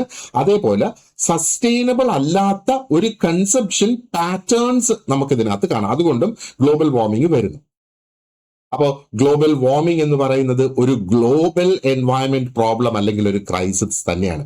അതിന്റെ സോഷ്യോളജിക്കൽ ഇംപ്ലിക്കേഷൻസ് നോക്കിയാലോ, എന്താ അൺഈക്വൽ ആയിട്ടുള്ള vulnerability of Nations and communities ഇവിടെ വരുന്നു, അല്ലെ? ആൻഡ് ക്ലൈമറ്റ് ഇൻഡ്യൂസ്ഡ് ആയിട്ടുള്ള മൈഗ്രേഷൻ, ക്ലൈമറ്റ് കാരണം മൈഗ്രേഷൻ ഉണ്ടാകുന്നത്, ഫുഡ് സെക്യൂരിറ്റി, ലൈവ്ലിഹുഡ്, അതിനൊക്കെ ഉണ്ടാകുന്ന ത്രെറ്റ്, ഭീഷണി, അതൊക്കെയാണ് ഇതിന്റെ സോഷ്യോളജിക്കൽ എഫക്ട്സ് എന്ന് പറയുന്നത്. ഇനി 10ാമത്തെ ടോപ്പിക് നമുക്ക് ഇതിനകത്ത് ജെൻഡർ ഇഷ്യൂസ് ഇൻ ഡെവലപ്മെന്റ് ആണ് നമുക്ക് ഇതിനകത്ത് നോക്കാനുള്ളത്, അല്ലെ? അപ്പോ ഈ ഡെവലപ്മെന്റ് പ്രോസസ്സസ് എന്ന് പറയുമ്പോഴത്തേക്ക് തന്നെ വളരെ ഡീപ്ലി ജെൻഡേർഡ് ആയിട്ട് ആണ് ഡെവലപ്മെന്റ് പ്രോസസ്സ് തന്നെ ശരിക്കും നടക്കുന്നത്. സ്ത്രീകളുടെ കാര്യം നോക്കുകയാണെന്നുണ്ടെങ്കിൽ ഫ്രീക്വന്റ് ആയിട്ട് അവർ എക്സ്പീരിയൻസ് ചെയ്യുന്ന ആ ഒരു ഡെവലപ്മെന്റ് എന്ന് പറയുന്നത് ഇസ് ഡിഫറെന്റ് എന്ന് വേണമെങ്കിൽ നമുക്ക് പറയാം. അതെന്തുകൊണ്ടാണ്? Due to unequal access to education, employment, property, and അതേപോലെ ആ ഒരു ഡിസിഷൻ മേക്കിംഗ് പവർ. നമ്മൾ ആ ഒരു ഫാമിലി ലെവലിൽ നമ്മൾ ചിന്തിച്ചു നോക്ക്, ഇൻസ്റ്റിറ്റ്യൂഷണൽ ലെവൽസിൽ നമ്മളത് ചിന്തിച്ചു നോക്ക്. അത് ഇല്ല എന്ന് നമ്മൾ പറയുന്നെങ്കിലും ആക്ച്വലി സൊസൈറ്റിയിൽ അത് ഒളിഞ്ഞു കിടപ്പുണ്ട് എന്നുള്ളതാണ്, അല്ലെ? അപ്പോൾ അതൊക്കെയാണ്. And then we have gender auditing. 11ാമത്തെ ടോപ്പിക് ജെൻഡർ ഓഡിറ്റിംഗ് ആണ്. ജെൻഡർ ഓഡിറ്റിംഗ് എന്താണ്? ഒരു സിസ്റ്റമാറ്റിക് ആയിട്ടുള്ള ഒരു അസസ്മെന്റ് ആണ് on policies, programmes and institutions. അതെന്തിനു വേണ്ടി നടത്തുന്നതാണ് ഈ ഒരു auditing? To evaluate their impact on gender equality. ഇവിടെ പ്രധാനപ്പെട്ട എയിം എന്ന് പറയുന്നത് ആ ഒരു ജെൻഡർ ഗ്യാപ്സ് ഐഡന്റിഫൈ ചെയ്യുക, ഇൻക്ലൂസീവ് ആയിട്ടുള്ള പ്ലാനിങ് പ്രൊമോട്ട് ചെയ്യുക, സ്ത്രീകളെയും പുരുഷന്മാരെയും ഒരേപോലെ ഇൻക്ലൂഡ് ചെയ്തുകൊണ്ടുള്ള ആ ഒരു പ്ലാനിങ് പ്രൊമോട്ട് ചെയ്യുക, and equitable distribution of resources. അത് വെൽത്ത് ആയാലും എന്തായിരുന്നാലും ശരി തന്നെ ഇക്വിറ്റബിൾ ആയിട്ടുള്ള ഒരു ഡിസ്ട്രിബ്യൂഷൻ അവിടെ വരും. അതൊക്കെയാണ് ഇതിനകത്ത് വരുന്ന കോൺസെപ്റ്റ്സ് എന്ന് പറയുന്നത്. ഇനി 12ാമത്തെ ടോപ്പിക് എന്ന് പറയുന്നത് poverty alleviation programmes in India. Poverty alleviation programmes in India. Okay, ഇതാണ് 12ാമത്തെ ടോപ്പിക് ഇതിനകത്ത്. അപ്പോ ഇവിടെ നമ്മൾ നോക്കുകയാണെന്നുണ്ടെങ്കിൽ ഈ ക്രിട്ടിക്കൽ ആയിട്ടുള്ള റോൾസ് എന്തൊക്കെയാണ് ഈ പോവർട്ടി അലിവിയേഷൻ പ്രോഗ്രാംസ് ചെയ്യുന്ന, അതിലൊന്ന് Mahatma Gandhi national rural employment guarantee scheme, അതാണ് MNREGS എന്ന് പറയുന്നത്. That's Mahatma Gandhi national rural employment guarantee scheme. അപ്പോൾ ആ സ്കീമിനെ കുറിച്ച് നമ്മൾ പഠിക്കണം. ഇവിടെ എന്താ പറയേണ്ടത്? റൂറൽ ഹൗസ് ഹോൾഡ്സിന് ഒരു ഗ്യാരണ്ടീഡ് വേജ് കൊടുക്കുന്ന ഒരു സിസ്റ്റമാണ്. അപ്പോൾ എന്താ പറയേണ്ടത്? ആ ഒരു ജീവിതമാർഗത്തിന്റെ ഒരു സെക്യൂരിറ്റി എൻഹാൻസ് ചെയ്ത് വരുന്ന, റൂറൽ പോവർട്ടി അവിടെ കുറച്ചു കൊണ്ടുവരാം, ആൻഡ് സോഷ്യൽ ഇൻക്ലൂഷൻ പ്രൊമോട്ട് ചെയ്ത് കൊണ്ടുവരിക. ആൻഡ് 13ാമത്തെ ടോപ്പിക് എന്ന് പറയുന്നത് role of women in Panchayati Raj institutions. അപ്പോൾ നമുക്കറിയാം പഞ്ചായത്ത് രാജ് ഇൻസ്റ്റിറ്റ്യൂഷൻസിൽ അല്ലെങ്കിൽ ആ ഒരു പഞ്ചായത്തിന്റെ ഘടനയിൽ തന്നെ നമ്മൾ നോക്കുകയാണെന്നുണ്ടെങ്കിൽ സ്ത്രീകളുടെ പങ്ക് ഒത്തിരി അധികം കൂടുതലായിട്ട്, അപ്പോൾ ആ ഒരു ലോക്കൽ ഗവർണൻസിൽ സ്ത്രീകളുടെ പാർട്ടിസിപ്പേഷൻ ഉറപ്പുവരുത്തുന്നു. അതുകൊണ്ടാണ് നമുക്ക് സ്ത്രീകൾക്ക് വേണ്ടി റിസർവ് ചെയ്തിട്ടുള്ള വാർഡുകളുണ്ട്. എന്ന് പറഞ്ഞാൽ അവിടെ മെമ്പർ ആകാൻ പറ്റുന്നത്, വാർഡ് മെമ്പർ ആകാൻ പറ്റുന്നത് സ്ത്രീകൾക്ക് മാത്രമാണ്. എന്റെ വാർഡ് അങ്ങനത്തെ ഒരു സംവരണ വാർഡാണ്. Okay, and influence development planning. Development പ്ലാനിങ്ങിനെ സ്വാധീനിക്കാം ഈ അതിന്റെ അല്ലെങ്കിൽ അതിന്റെ സ്വാധീനം എന്താണ്? ആൻഡ് ജെൻഡർ സ്പെസിഫിക് ഇഷ്യൂസിനെ ആ ഒരു കമ്മ്യൂണിറ്റി ലെവലിൽ അഡ്രസ് ചെയ്ത് ഒരു പരിഹാരം കാണുക എന്നുള്ളത്. 14ാമത്തെ ഒരു ടോപ്പിക് സ്പെസിഫിക്കലി നമുക്ക് ഇതിനകത്ത് നോക്കേണ്ടത് കുടുംബശ്രീ ആണ്. കുടുംബശ്രീ നമുക്കറിയാം അത് ഒരു സ്ത്രീ ശാക്തീകരണ പ്രോഗ്രാം ആണ്, അല്ലെ? നമ്മുടെ കേരളത്തില് കുടുംബശ്രീ എന്നതിനെ വിളിക്കുന്നു. അപ്പോ എന്താ പറയണ്ടേ, ഇതിനകത്ത് വരുന്ന ആ self help groups, collective action എന്ന കോൺസെപ്റ്റ്സ് വരുന്നത്, ആൻഡ് സ്ത്രീകൾക്കുള്ള ആ ഒരു എക്കണോമിക് സെൽഫ് റിലയൻസിന്റെ കോൺസെപ്റ്റ്സ് നമ്മൾ ഇതിനകത്ത് നോക്കണം. ആൻഡ് എന്താ പറയേണ്ടത്, ഒരു സോഷ്യൽ എംപവർമെന്റ്, ലീഡർഷിപ്പ് റോൾസ് ഒക്കെ ഇവിടെ വരുന്നു, അല്ലെ? അപ്പൊ നമുക്കറിയാം ജെൻഡർ സെൻസിറ്റീവ് ഡെവലപ്മെന്റിന് വേണ്ടിയിട്ട് വളരെ സക്സസ്ഫുൾ ആയിട്ടുള്ള ഒരു പ്രോജക്റ്റ് ആണ് കുടുംബശ്രീ പ്രോജക്റ്റ് എന്ന് പറയുന്നത്. ഇനി നമുക്ക് നാലാമത്തെ മോഡ്യൂള് 6 മാർക്കിന്റെ ചോദ്യങ്ങളാണ് ഇതിനകത്തുനിന്ന് വരിക. അപ്പൊ ഈ നാലാമത്തെ മോഡ്യൂള് 6 മാർക്കിന്റെ ചോദ്യങ്ങളെ ഉള്ളൂ എങ്കിലും നമുക്ക് 11 മേജർ ഏരിയാസ് ആണ് നമുക്ക് ഇതിനകത്ത് നോക്കേണ്ടതായിട്ടുള്ളത്. ഒന്ന്, സോഷ്യൽ പ്രോബ്ലംസ് എന്താണ് എന്ന് നമുക്ക് ആദ്യം മനസ്സിലാക്കേണ്ടതായിട്ടുണ്ട്. അണ്ടർസ്റ്റാൻഡ് വാട്ട് സോഷ്യൽ പ്രോബ്ലംസ് ആ. രണ്ടാമത്തെ ടോപ്പിക് ഇതിനകത്ത് വയലൻസ് അഗെയിൻസ്റ്റ് വിമൻ ആണ്. അപ്പോ വയലൻസ് അഗെയിൻസ്റ്റ് വിമൻ എന്ന് പറയുമ്പോഴത്തേക്ക് ഗ്ലോബലി നിലനിൽക്കുന്ന ഒരു സോഷ്യൽ പ്രോബ്ലം തന്നെയാണ്. അപ്പൊ അതിനകത്ത് ഫിസിക്കൽ വയലൻസ് ഉണ്ട്, സെക്ഷുവൽ വയലൻസ് ഉണ്ട്, സൈക്കോളജിക്കൽ വയലൻസ് ഉണ്ട്, എക്കണോമിക് വയലൻസും അവിടെ വരുന്നുണ്ട്. അത് പബ്ലിക് സ്പിയേഴ്സിലും ഉണ്ട്, പ്രൈവറ്റ് സ്പിയേഴ്സിലും ഉണ്ട്. പേട്രിയാർക്കൽ സോഷ്യൽ സ്ട്രക്ചേഴ്സ് നിലനിൽക്കുന്ന ജെൻഡർ ഇനീക്വാളിറ്റിയെ കുറിച്ച് നമ്മൾ പഠിക്കണം. ആൻഡ് കൾച്ചറൽ നോംസ് എന്താണ് എന്നുള്ളത്. അപ്പൊ കൾച്ചറൽ നോംസും ഈ പേട്രിയാർക്കൽ സ്ട്രക്ചേഴ്സ് ഒക്കെ നോക്കുകയാണെന്നുണ്ടെങ്കിൽ ആ ഒരു മെയിൽ ഡോമിനൻസിനെ ഒരു പരിധി വരെ ലെജിറ്റിമൈസ് ചെയ്ത് കൊണ്ടുവരുന്നു. അതുകൊണ്ട് തന്നെയാണ് ഈ വയലൻസ് പെർസിസ്റ്റ് ചെയ്ത് മുമ്പോട്ട് പോകുന്നത്. രണ്ടാമത്തെ ഒന്ന് ഇതിനകത്ത് നമുക്ക് ഡൊമസ്റ്റിക് വയലൻസ് നോക്കേണ്ടതായിട്ടുണ്ട്. അതേപോലെ വയലൻസ് അഗെയിൻസ്റ്റ് ചിൽഡ്രൻ. അപ്പൊ ഇതില് നമുക്ക് പോക്സോ ആക്ടും കൂടെ പഠിക്കേണ്ടതായിട്ടുണ്ട്. അത് ഓൾറെഡി നമ്മൾ കംപ്ലീറ്റ് ചെയ്തിട്ടുള്ള ഒരു ടോപ്പിക് ആണെന്നാണ് തോന്നുന്നത്, പോക്സോ. ഇനി വയലൻസ് അഗെയിൻസ്റ്റ് എൽഡർലി പീപ്പിൾ, അത് സ്പെസിഫിക് ആയിട്ട് നമുക്ക് ഇവിടെ നോക്കാം. അപ്പൊ എൽഡർ അബ്യൂസ് വരുന്നത്, പലപ്പോഴും എൽഡർ അബ്യൂസ് എന്ന് പറയുന്നത് ഈസ് ഇൻവിസിബിൾ. എന്തൊക്കെയാണ് എൽഡർ അബ്യൂസ് ആയിട്ട് വരിക? നെഗ്ലക്ട് വരുന്നത്, ഇമോഷണൽ അബ്യൂസ് വരുന്നത്, ഫിനാൻഷ്യൽ എക്സ്പ്ലോയിറ്റേഷൻ വരുന്നത്. നമുക്കറിയാം റാപ്പിഡ് ആയിട്ടുള്ള ഒരു ചേഞ്ചിങ് സൊസൈറ്റിയിലാണ് നമ്മൾ ജീവിച്ചു പോകുന്നത്. അപ്പൊ ആ ഒരു ട്രഡീഷണൽ ആയിട്ടുള്ള ഒരു ഫാമിലി സിസ്റ്റം അല്ല ഇപ്പോൾ ഉള്ളത്. അപ്പൊ അങ്ങനെ വരുമ്പോഴത്തേക്ക് ട്രഡീഷണൽ ആയിട്ടുള്ള ആ ഒരു സപ്പോർട്ട് ഇവിടെ നടക്കുന്നില്ല. ഇൻഡിവിജ്വലൈസേഷൻ ആണ് ഇൻക്രീസിംഗ്ലി വരുന്നത്, അല്ലെ? ഇൻഡിവിജ്വലൈസേഷൻ കൂടി വരുമ്പോഴത്തേക്ക് ഈ എൽഡർ ആയിട്ടുള്ള വ്യക്തികളുടെ എക്സ്പ്ലോയിറ്റേഷൻ അല്ലെങ്കിൽ അവര് വൾണറബിൾ ഗ്രൂപ്പ് ആയിട്ട് മാറുന്ന ഇന്നത്തെ സൊസൈറ്റിയിൽ. ഇനി മറ്റൊന്ന് നമുക്ക് നോക്കാനുള്ളത് മാൽന്യൂട്രീഷൻ ആൻഡ് ഹെൽത്ത് ഡിപ്രിവേഷൻ ആണ്. ഓക്കെ, അപ്പോ പിന്നെ നമുക്ക് നോക്കാനുള്ളത് ഡൗറി സിസ്റ്റം, ആൽക്കഹോളിസം. ഇത് നമുക്ക് പഠിക്കേണ്ടതായിട്ടുണ്ട്. ആൽക്കഹോളിസം അതൊരു പേഴ്സണൽ പ്രോബ്ലം, ആൽക്കഹോളിസം ഒരു സോഷ്യൽ പ്രോബ്ലം ആയിട്ട്. ഡൗറി സിസ്റ്റം, ഡൗറിക്കെതിരെ നിയമങ്ങളുണ്ട്, BNS നിയമങ്ങളുണ്ട്, ഡൗറി പ്രൊഹിബിഷൻ ആക്ട് ഉണ്ട്. ഇതൊക്കെ ഉണ്ടായിട്ടും ഡൗറി ഇന്ന് നിലനിൽക്കുന്നു, അല്ലെ? മറ്റൊരു ടോപ്പിക്കാണ് ഡ്രഗ് അഡിക്ഷൻ. അപ്പോ ഡ്രഗ് അഡിക്ഷൻ ഒരു സോഷ്യൽ കൺസേൺ ആവുന്നത് എങ്ങനെ, പ്രത്യേകിച്ചും ഇന്നത്തെ യൂത്തിന്റെ ഇടയിൽ. ഒരു പക്ഷേ unemployment, peer pressure, social alienation, urban stress എന്നൊക്കെ പറയുന്നതൊക്കെ ഈ ഒരു സബ്സ്റ്റൻസ് അബ്യൂസിന്റെ കോൺട്രിബ്യൂട്ടേഴ്സ് ആയി മാറുന്നു. അതെങ്ങനെ മാറുന്നു, അതിനെ എങ്ങനെ തടയാം, ഇതൊക്കെയാണ് നമ്മുടെ ടോപ്പിക്സിനകത്ത് വരിക. ആറാമത്തെ ഒന്ന് പോവർട്ടി, അതേപോലെ ഇനീക്വാളിറ്റി, മറ്റൊന്ന് അൺഎംപ്ലോയ്മെന്റ്. സ്പെസിഫിക് ആയിട്ട് നമ്മൾ അതിന്റെ റീസൺസും അതെങ്ങനെ ഒരു സോഷ്യൽ പ്രോബ്ലം ആയിട്ട് മാറുന്നു. പോവർട്ടി എന്ന് പറയുമ്പോഴത്തേക്ക് നമുക്കറിയാം ഒരു മൾട്ടി ഡയമെൻഷനൽ ഇഷ്യൂ അല്ലെങ്കിൽ ഒരു കണ്ടീഷൻ ആണ്. അവിടെ ഒന്നുകിൽ ഇൻകം ഇല്ലാതെയാകുന്നത്, ഡെപ്രിവേഷൻ ഓഫ് ഇൻകം വരാം, എഡ്യൂക്കേഷൻ ഇല്ലാത്തത് കൊണ്ട് ഹെൽത്ത് കെയറിനെ അത് എഫക്ട് ചെയ്യും, ആൻഡ് മനുഷ്യന്റെ ഡിഗ്നിറ്റിയെ തന്നെ അത് കംപ്ലീറ്റ് ആയിട്ട് എഫക്ട് ചെയ്യുന്നത് നമുക്ക് കാണാം, അല്ലെ? ഇനീക്വാളിറ്റി അത് ഒരു പക്ഷേ എക്കണോമിക് ആകാം, സോഷ്യൽ ആകാം, റീജിയണൽ ആകാം. അപ്പോൾ അങ്ങനെയുള്ള ആ ഒരു ഏരിയയിലേക്കാണ് നമുക്ക് ഇതിനകത്ത് ഫോക്കസ് ചെയ്യേണ്ടതായിട്ടുള്ളത്. ഇനി violence against minorities and backward communities, അതാണ് ഇവിടുത്തെ ഏഴാമത്തെ നമ്മുടെ ഒരു പോയിന്റ് എന്ന് പറയുന്നത്. അപ്പൊ മാർജിനലൈസ്ഡ് ആയിട്ടുള്ള ഗ്രൂപ്പ്സ്, അതിനകത്ത് റിലീജിയസ് മൈനോറിറ്റീസ് വരും, ഷെഡ്യൂൾ കാസ്റ്റ് വരും, ഷെഡ്യൂൾ ട്രൈബ്സ് വരും, മറ്റ് ബാക്ക്വേർഡ് കമ്മ്യൂണിറ്റീസ് വരും, അല്ലെ? അപ്പൊ പലപ്പോഴും ഇവർക്ക് ഡിസ്ക്രിമിനേഷൻ വരുന്നത്, there is violence against them and they are socially excluded എന്ന് വേണമെങ്കിൽ നമുക്ക് പറയാം. റൈറ്റ്. എട്ടാമത്തെ ഒരു ടോപ്പിക് ഇതിനകത്ത് വരുന്നത് സോഷ്യൽ എക്സ്ക്ലൂഷൻ ആൻഡ് ഇൻക്ലൂഷൻ.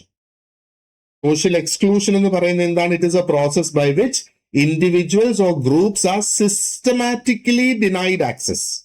അപ്പൊ എന്തിനുള്ള, അവർക്ക് പലതരത്തിലുള്ള റിസോഴ്സസ് അവർക്ക് നിഷേധിക്കപ്പെടുന്നു, അവരുടെ അവകാശങ്ങൾ നിഷേധിക്കപ്പെടുന്നു, അവരുടെ അവസരങ്ങൾ നിഷേധിക്കപ്പെടുന്നു. അപ്പൊ റിസോഴ്സസ്, റൈറ്റ്സ് ആൻഡ് ഓപ്പർച്യൂണിറ്റീസ് അവിടെ വരുന്നു. അപ്പം എക്സ്ക്ലൂഷൻ എങ്ങനെയാണ് പ്രവർത്തിക്കുന്നത്? അത് കാസ്റ്റിലൂടെ പ്രവർത്തിക്കുന്നത്, ക്ലാസ്സിലൂടെ പ്രവർത്തിക്കുന്ന, ജെൻഡറിലൂടെ പ്രവർത്തിക്കുന്ന, റിലിജനിലൂടെ പ്രവർത്തിക്കുന്ന, ഡിസബിലിറ്റിയിലൂടെ പ്രവർത്തിക്കുന്ന, എത്നിസിറ്റിയിലൂടെ പ്രവർത്തിക്കുന്ന. ഇതൊക്കെ വളരെ പ്രോമിനന്റ് ആയിട്ടുള്ള കോൺസെപ്റ്റ്സ് ആണ് where Indian society is concern. ഇനി on the other hand social inclusion എന്ന് പറയുമ്പോഴത്തേക്കാ നമ്മൾ ചിന്തിക്കേണ്ടത് are about the policies and the practices. അതായത് എന്താ പറയേണ്ടത്, ആ ഒരു ഇൻക്ലൂഷൻ ഉറപ്പുവരുത്തുന്നതിന് വേണ്ടിയിട്ട്, എല്ലാവരുടെയും പാർട്ടിസിപ്പേഷൻ കൊണ്ടുവരുന്നതിന്, ഇക്വാലിറ്റി നിലനിർത്തുന്നതിന് വേണ്ടിയിട്ട്, മനുഷ്യന്റെ ആ ഒരു ഡിഗ്നിറ്റി തന്നെ നിലനിർത്തുക of all sections of the society. അപ്പൊ എന്താണ് ഇതിന്റെ പിന്നിലെ സോഷ്യോളജിക്കൽ ഡിസ്കോഴ്സ് എന്ന് പറയുന്നത്? It actually stresses that inclusion must go beyond token representation. ഇപ്പോ ഒരു കമ്മ്യൂണിറ്റിയെ റെപ്രസെന്റ് ചെയ്യാനായിട്ട് എന്താ പറയേണ്ടത്, അതിൽ നിന്ന് ഒരു വ്യക്തിയെ എടുത്ത് നമ്മൾ ചിലപ്പം ഒരു പാർലമെന്റിലോ എവിടെയെങ്കിലും കൊണ്ടിരുത്തി എന്ന് വിചാരിക്കുക. അതാണ് ടോക്കൺ റെപ്രസെന്റേഷൻ എന്ന് പറയുന്നത്. അപ്പൊ ടോക്കൺ റെപ്രസെന്റേഷൻ മാത്രം പോരാ, it has to go beyond that എന്നുള്ളതാണ് മറ്റൊരു കോൺസെപ്റ്റ് നമുക്ക് ഇവിടെ. ഇനി ടോപ്പിക് നമ്പർ 9, അൺടച്ചബിലിറ്റി. ഇന്ന് അൺടച്ചബിലിറ്റി ഇല്ല, ആ ഒരു കോൺസെപ്റ്റ് ഇല്ല. പക്ഷേ അൺടച്ചബിലിറ്റി എന്താ പറയേണ്ടത്, എവിടേക്കോ അത് ഇപ്പോഴും കിടക്കുന്നു അല്ലെ. നമ്മുടെ സോഷ്യൽ റൂട്ട്സിൽ അതുണ്ട്, നമ്മുടെ ഹിസ്റ്റോറിക്കൽ റൂട്ട്സിൽ അതുണ്ട് എന്നുള്ളതാണ്. അപ്പൊ untouchability is an other form of social exclusion. Indian സൊസൈറ്റിയിൽ നമ്മൾ നോക്കുവാണെന്നുണ്ടെങ്കിൽ ഹിസ്റ്റോറിക്കലി അത് കാസ്റ്റ് സിസ്റ്റവുമായിട്ട് ബന്ധപ്പെട്ട് കിടക്കുന്നു അല്ലെ. അപ്പോ നോഷൻസ് ഇതിനകത്തുണ്ട്, പല നോഷൻസ്. ഒന്ന് പ്യൂരിറ്റി, ഒന്ന് പൊല്യൂഷൻ. ആ ഒരു വ്യക്തിയെ തൊട്ട് കഴിഞ്ഞാൽ, അല്ലെങ്കിൽ ആ ഒരു വ്യക്തി എന്നെ തൊട്ട് കഴിഞ്ഞാൽ ഞാൻ ഇംപ്യൂർ ആയി പോകും, അല്ലെങ്കിൽ ഞാൻ പൊല്യൂട്ടഡ് ആയി പോകും. സോ അതിന്റെ ആ ഒരു പിന്നിലെ പ്രവർത്തന രീതികൾ എങ്ങനെയാണ്, ഇതൊക്കെ നമ്മൾ പഠിക്കേണ്ടതായിട്ട് വരും. 10ാമത്തെ ടോപ്പിക് ഇവിടെ problems of gender and sexual minorities ആണ്. ഓക്കെ, അപ്പൊ ജെൻഡർ ആൻഡ് സെക്ഷുവൽ മൈനോറിറ്റീസ് എന്ന് പറയുമ്പോഴത്തേക്ക് ദേ ഫേസ് ഡിസ്ക്രിമിനേഷൻ, വയലൻസ്, ഒരു സോഷ്യൽ സ്റ്റിഗ്മ അവിടെ നിലനിൽക്കുന്നതായിട്ട് കാണാം. ഓക്കെ, ബിക്കോസ് ഓഫ് ആ ഒരു ഹെട്രോനോമേറ്റീവ് ആയിട്ടുള്ള, അല്ലെങ്കിൽ ആ ഒരു ബൈനറി ആയിട്ടുള്ള understandings of gender and sexuality, അതൊക്കെ ഇപ്പോൾ ഒരു ഗ്രോയിങ് ഡിബേറ്റ് ആയിട്ട് വരുന്ന സംഗതികളാണ് അല്ലെ. പലപ്പോഴും they are excluded from education, employment, health care and family life എന്ന് പറയുന്നത് റിസൾട്ട്സ് ഇൻ മാർജിനലൈസേഷൻ. ഇനി 11ാമത്തെ ടോപ്പിക് ഇവിടെ റിലിജിയസ് ഫണ്ടമെന്റലിസം ആൻഡ് കമ്മ്യൂണലിസം. അതാണ് 11ാമത്തെ ടോപ്പിക് എന്ന് പറയുന്നത്. റിലിജിയസ് ഫണ്ടമെന്റലിസം എന്ന് പറയുമ്പോഴത്തേക്ക് വളരെ റിജിഡ് ആയിട്ടുള്ള interpretations of religious beliefs and resistance to pluralism. പ്ലൂറലിസത്തെ റെസിസ്റ്റ് ചെയ്യുന്ന ഒരു സംഗതിയാണ് റിലിജിയസ് ഫണ്ടമെന്റൽ, അല്ലെങ്കിൽ അതിന്റെ ഫണ്ടമെന്റൽ ആയിട്ടുള്ള ഒരു തോട്ട് നമ്മൾ നോക്കുകയാണെന്നുണ്ടെങ്കിൽ. കമ്മ്യൂണലിസം പെർട്ടിക്കുലർലി മൾട്ടി റിലിജിയസ് ആയിട്ടുള്ള സൊസൈറ്റീസിൽ, മൾട്ടി റിലിജിയസ് ആയിട്ടുള്ള സൊസൈറ്റിയിൽ സോഷ്യൽ പോളറൈസേഷൻ ക്രിയേറ്റ് ചെയ്യും കമ്മ്യൂണലിസം എന്ന് പറയുമ്പോഴത്തേക്ക്. അതുപോലെ വയലൻസ് ഉണ്ടാകും ആൻഡ് സെക്യുലർ ആയിട്ടുള്ള വാല്യൂസിന്റെ ഒരു ഇറോഷൻ നടക്കുന്നതായിട്ട് നമുക്ക് കാണാം. ഇങ്ങനെയുള്ള ഫിനോമിന നിലനിൽക്കുമ്പോഴത്തേക്ക് പലപ്പോഴും these can be mobilised for ഒന്ന് പൊളിറ്റിക്കൽ ഗെയിനിന് വേണ്ടിയിട്ട്. അവര് എന്താ പറയേണ്ടത്, സ്ട്രക്ചറൽ ഇഷ്യൂസിൽ നിന്ന് അറ്റൻഷൻ ഡൈവേർട്ട് ചെയ്ത് കൊണ്ടുപോവുക.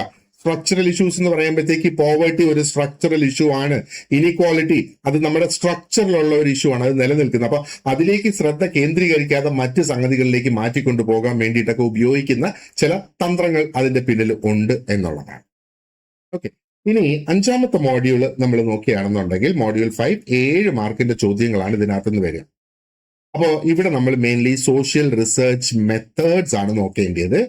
8 മാർക്കിന്റെ ചോദ്യങ്ങളാണ് ഇതിനകത്ത്, 8 മേജർ ഏരിയാസ് ആണ് ഇതിനകത്തുള്ളത്, 7 മാർക്കിന്റെ ചോദ്യങ്ങളുണ്ട്. അപ്പൊ സോഷ്യൽ റിസർച്ച് എന്താണ് എന്നുള്ളത് നമ്മൾ ആദ്യം പഠിക്കേണ്ടതായിട്ടുണ്ട്. അതിനുശേഷം V will look at the types of research, അതിന്റെ മേജർ ക്ലാസിഫിക്കേഷൻ. റിസർച്ച് എന്ന് പറയുന്നത് is classified based on purpose. അതൊക്കെയാണ് അതിന് ആ ഒരു ക്ലാസിഫിക്കേഷൻ ഉപയോഗിക്കുന്ന ക്രൈറ്റീരിയ. ഒന്ന് അതിന്റെ പേർപ്പസ്, അതിനകത്ത് ഉപയോഗിക്കുന്ന മെത്തഡോളജി ആൻഡ് എന്താണ് അതിന്റെ ഔട്ട്കം എന്നനുസരിച്ചൊക്കെയാണ് ആ ഒരു ക്ലാസിഫിക്കേഷൻസ് വരുന്നത്, അല്ലെ ടൈപ്സ് ഓഫ് റിസർച്ച് എന്ന് നമുക്ക് പറയാം. ഇനി മറ്റൊന്ന് നമുക്ക് നോക്കേണ്ടതായിട്ട് വരുന്നത് classification based on purpose of social research. അപ്പൊ അതിനകത്ത് വരുന്നതാണ് ഒന്ന് എക്സ്പ്ലോറേറ്ററി റിസർച്ച് എന്ന് പറയുന്നത്. പിന്നെ നമുക്ക് ഡിസ്ക്രിപ്റ്റീവ് റിസർച്ച് പഠിക്കേണ്ടതായിട്ടുണ്ട്. ആൻഡ് എക്സ്പ്ലോറേറ്ററി റിസർച്ചും ഇതിനകത്ത് നോക്കേണ്ടതായിട്ടുണ്ട്. അപ്പൊ ഈ എക്സ്പ്ലോറേറ്ററി റിസർച്ച് എന്ന് പറയുന്നത് പലപ്പോഴും when there is a social problem or a phenomena that is relatively new, പുതിയതായിട്ടുള്ള ഒരു സോഷ്യൽ ഇഷ്യൂ അല്ലെങ്കിൽ ഒരു ഫിനോമിന, ആൻഡ് അതിന് കൃത്യമായിട്ടുള്ള ഒരു അണ്ടർസ്റ്റാൻഡിങ് നമുക്ക് ഇല്ലാത്ത ഒരു പുതിയ പ്രോബ്ലം ആണെന്ന് വിചാരിക്കുക. അപ്പോഴാണ് ഈ എക്സ്പ്ലോറേറ്ററി റിസർച്ച് അവിടെ വരുന്നത്. ഇതിന്റെ മെയിൻ എയിം എന്ന് പറയുന്നത് നമുക്ക് ആ ഒരു ഫെമിലിയാരിറ്റി ഗെയിൻ ചെയ്യണം, അതിന്റെ ഇൻസൈറ്റ്സ് ഒത്തിരി നമുക്ക് ലഭിക്കണം. എന്തൊക്കെയാണ് ഈ പ്രോബ്ലത്തിന്റെ കീ വേരിയബിൾസ് എന്ന് നമുക്ക് ഐഡന്റിഫൈ ചെയ്ത് ഹൈപ്പോത്തസിസ് ടെസ്റ്റ് ചെയ്യാനായിട്ട് സാധിക്കണം. അതാണ് എക്സ്പ്ലോറേറ്ററി റിസർച്ച് എന്ന് പറയുന്നത്. ഡിസ്ക്രിപ്റ്റീവ് റിസർച്ച് എന്ന് പറയുമ്പോഴത്തേക്ക് എപ്പോഴും വളരെ ആക്യുറേറ്റ് ആയിട്ടുള്ള ഡീറ്റെയിൽഡ് ആയിട്ടുള്ള എന്താ പറയേണ്ടത് റിപ്പോർട്ട് അല്ലെങ്കിൽ an account on a social phenomena. അതാണ് ഇതിന്റെ ഫോക്കസ് എന്ന് പറയുന്നത്.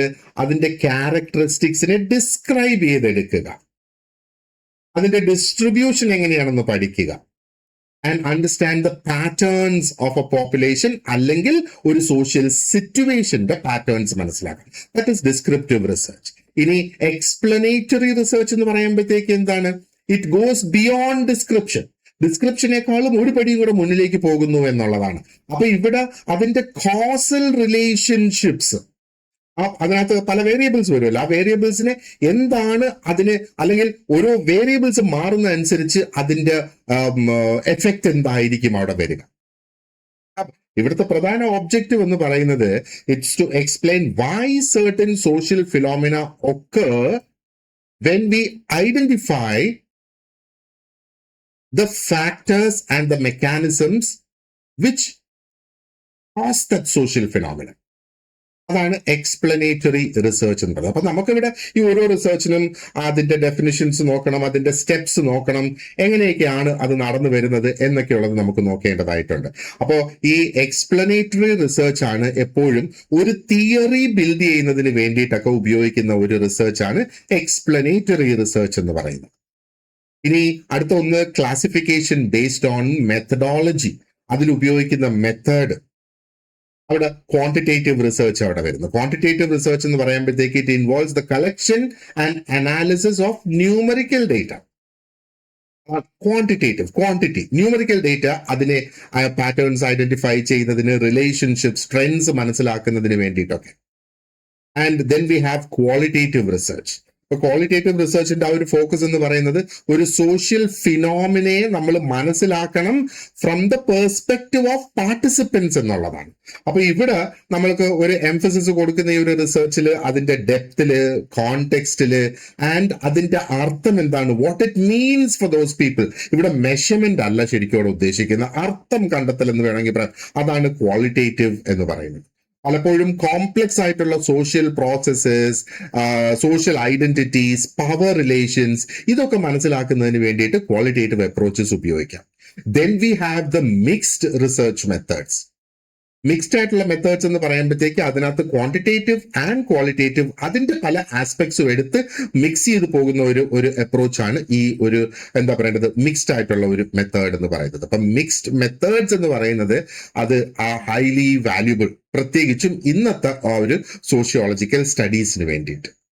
ഓക്കെ, ആൻഡ് അഞ്ചാമത്തെ ടോപ്പിക് നമുക്ക് ഇതിനകത്ത് ക്ലാസിഫിക്കേഷൻ ബേസ്ഡ് ഓൺ ഔട്ട്കം. റിസർച്ചിന്റെ ക്ലാസിഫിക്കേഷൻ, ഒന്ന് ബേസിക് റിസർച്ച് അല്ലെങ്കിൽ അതിനെയാണ് പ്യോർ റിസർച്ച് എന്ന് പറയുന്നത്. Then applied research and action research, participatory research. Action research എന്ന് പറയുന്ന അപ്രോച്ച് എന്ന് പറയുന്നത് ട്രഡീഷണൽ ആയിട്ടുള്ള ആ ഒരു എന്താ പറയേണ്ടത് separation between researcher and subject. It actually challenges എന്ന് വേണം പറയാനായിട്ട്. ആക്ഷൻ റിസർച്ചിനെ റിലേറ്റ് ചെയ്തുള്ള ഒരു ക്വസ്റ്റ്യൻ ഉറപ്പായിട്ടും വരും. ഏതൊക്കെ പരീക്ഷയ്ക്ക് ആക്ഷൻ റിസർച്ച് വന്നിട്ടുണ്ടോ ഒരു ടോപ്പിക്കായിട്ട്, അതിനെ ബേസ് ചെയ്തൊരു ചോദ്യം ഉറപ്പാണ്. ഇനി ആറാമത്തെ ടോപ്പിക് എന്ന് പറയുന്നത് basic research designs in sociology. അപ്പൊ cross sectional research design, longitudinal research design, അതേപോലെ കേസ് സ്റ്റഡി ഡിസൈൻ. ഇവിടെ case study design is really very important. ചിലപ്പോൾ ഈ ഡിസൈൻസിന്റെ ഡിഫറൻസ് ആയിരിക്കും നമ്മളോട് ചോദിക്കുക. ഏഴാമത്തെ ഒരു ടോപ്പിക് എന്ന് പറയുന്നത് types of data in social research. Primary data ഉണ്ട്, സെക്കൻഡറി ഡേറ്റ ഉണ്ട്. അപ്പൊ എന്തൊക്കെയാണ് പ്രൈമറി ഡേറ്റ ആയിട്ട് വരിക, എങ്ങനെയാണ് ഈ ഡേറ്റ കളക്ട് ചെയ്യുന്നത്, എവിടെ നിന്നാണ് ഇത് കളക്ട് ചെയ്യുന്നത്, ആരിത് കളക്ട് ചെയ്യുന്നത്, and what is secondary data. Okay, and എട്ടാമത്തത് ഞാൻ പറഞ്ഞില്ലേ basic steps in social research. അപ്പൊ സോഷ്യൽ റിസർച്ച് നടത്തുന്നതിനകത്തുള്ള ആ ഒരു ബേസിക് സ്റ്റെപ്സ് എന്തൊക്കെയാണ്? അപ്പോൾ ഒന്ന് എന്താ പറയേണ്ടത്, ആ ഒരു പ്രോബ്ലം ഐഡന്റിഫൈ ചെയ്യുക, ആ ഒരു പ്രോബ്ലത്തിനെ ഒന്ന് സ്റ്റേറ്റ്മെന്റ് ആക്കിയിട്ട് എടുക്കുക, അതിന്റെ ലിറ്ററേച്ചർ റിവ്യൂ നടത്തണം. ഏതൊരു റിസർച്ചിനും ചെയ്യുന്നത് പോലെ ഓൾറെഡി എക്സിസ്റ്റിംഗ് റിസർച്ചസിന്റെ റിവ്യൂ ആണ് ലിറ്ററേച്ചർ റിവ്യൂ എന്ന് പറയുന്നത്.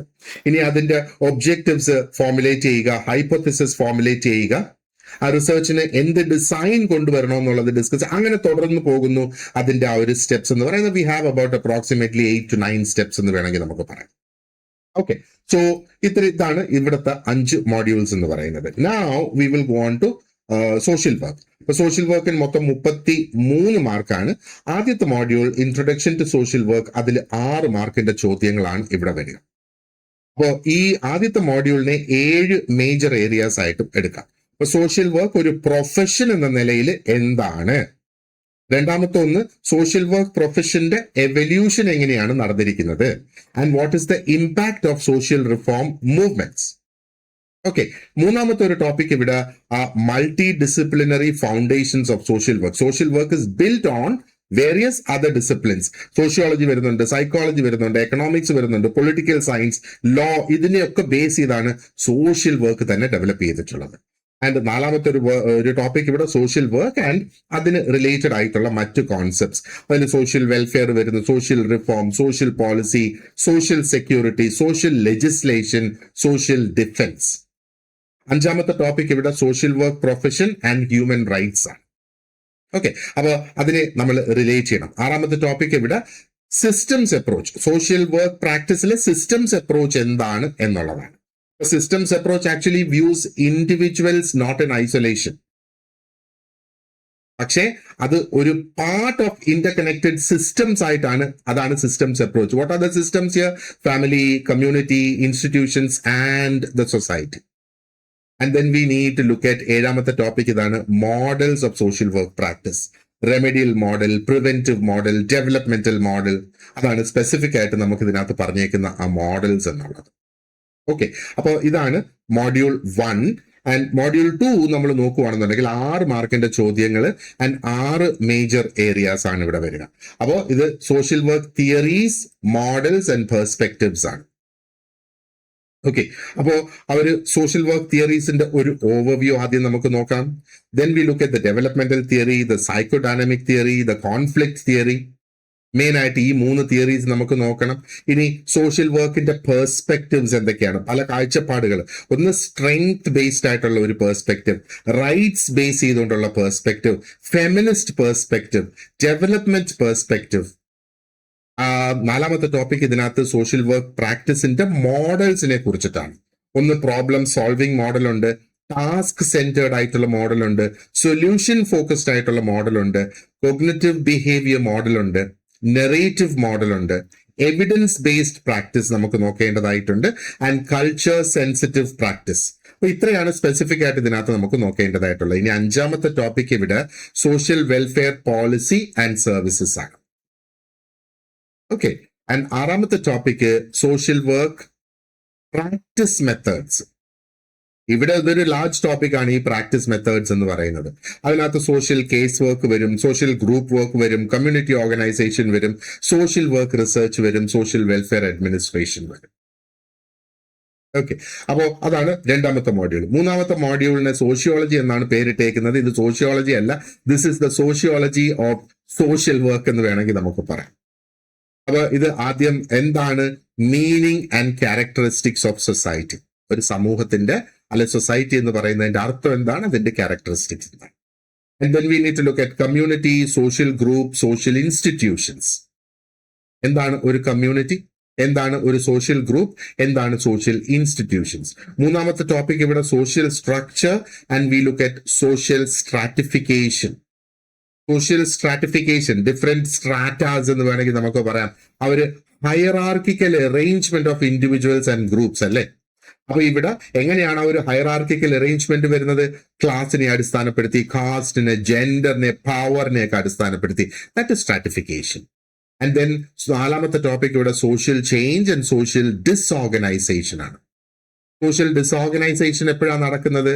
When an existing social norms and institutions fail to regulate behaviour effectively. അപ്പോഴാണ് സോഷ്യൽ ഡിസോർഗനൈസേഷൻ വരുന്നത്. അതെന്തുകൊണ്ടാണ് എക്സിസ്റ്റിംഗ് നോംസിന് അത് പ്രവർത്തനരഹിതമാകുന്നത്? റാപ്പിഡ് ആയിട്ടുള്ള സോഷ്യൽ ചേഞ്ച് വരുന്നത്, മൈഗ്രേഷൻ വരുന്നത്, അല്ലെങ്കിൽ വളരെ ഹെവി ആയിട്ടുള്ള ഒരു എക്കണോമിക് ഡിസ്റപ്ഷൻ വരുന്ന സമയത്തും ഇതുണ്ടാകാം. ആൻഡ് അഞ്ചാമത്തെ ടോപ്പിക്ക് നമുക്ക് ഇതിനകത്ത് ട്രൈബൽ, റൂറൽ ആൻഡ് ഏർബൻ കമ്മ്യൂണിറ്റീസിനെ കുറിച്ച് പഠിക്കണം. ആറാമത്തെ ടോപ്പിക് ഇതിനകത്ത് വീക്കർ ആൻഡ് വൾണറബിൾ സെക്ഷൻസ് ആണ് ഇതിനകത്ത് വരിക. അപ്പൊ എക്കണോമിക്കലി മാർജിനലൈസ്ഡ് ആയിട്ടുള്ള and schedule caste, schedule tribes, minorities, women, children, elderly people, അതൊക്കെ ഇതിനകത്ത് വരുന്നുണ്ട്. പീപ്പിൾ വിത്ത് ഡിസബിലിറ്റീസ് ഒക്കെ ഉണ്ട്. നേരത്തെ നമ്മൾ പറഞ്ഞതുപോലെ സിസ്റ്റമാറ്റിക് ആയിട്ടുള്ള ഡിസ്ക്രിമിനേഷൻ ആൻഡ് എക്സ്ക്ലൂഷൻ ഒക്കെ അവർ ഫേസ് ചെയ്യുന്നു, അല്ലെ? ഏഴാമത്തെ topic is poverty, unemployment and under development. എട്ടാമത്തെ ടോപ്പിക് ഇതിനകത്ത് problems of developing economies and new economic policies. ഒമ്പതാമത്തെ ടോപ്പിക് ഇതിനകത്ത് concept of welfare state. India ഒരു വെൽഫെയർ സ്റ്റേറ്റ് ആണ്, അല്ലെ? വെൽഫെയർ സ്റ്റേറ്റ് എന്ന് പറയുമ്പോൾ is one which the government assumes responsibility for ensuring minimum standards of living, social security, equal opportunities ഒക്കെ കൊടുക്കുക എല്ലാ സിറ്റിസൺസിനും. അതാണ് ഒരു വെൽഫെയർ സ്റ്റേറ്റ് എന്ന് പറയുന്നതിന്റെ കോൺസെപ്റ്റ്. അതിനെക്കുറിച്ച് ഡീറ്റെയിൽഡ് ആയിട്ട് പഠിക്കണം.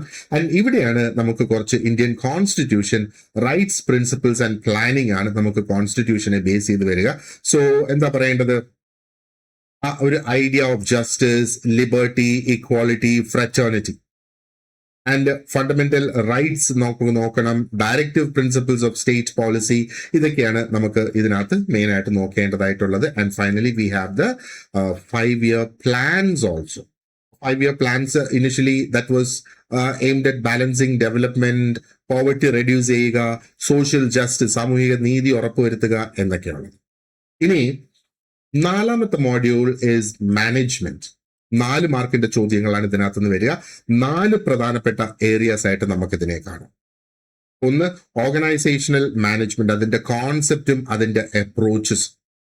ഓർഗനൈസേഷണൽ മാനേജ്മെന്റിന്റെ അപ്രോച്ചസ് എന്ന് പറയുമ്പം V have the classical approach, V have the human relations approach and we also have the systems approach.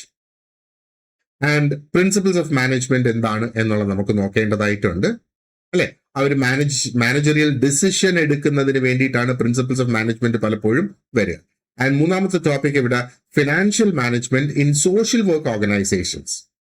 So what are the concepts behind it, what are the paradigms behind it, budgeting എങ്ങനെ നടത്തണം, എന്താ social cost benefit analysis നടത്തണം, accounting, record keeping, auditing.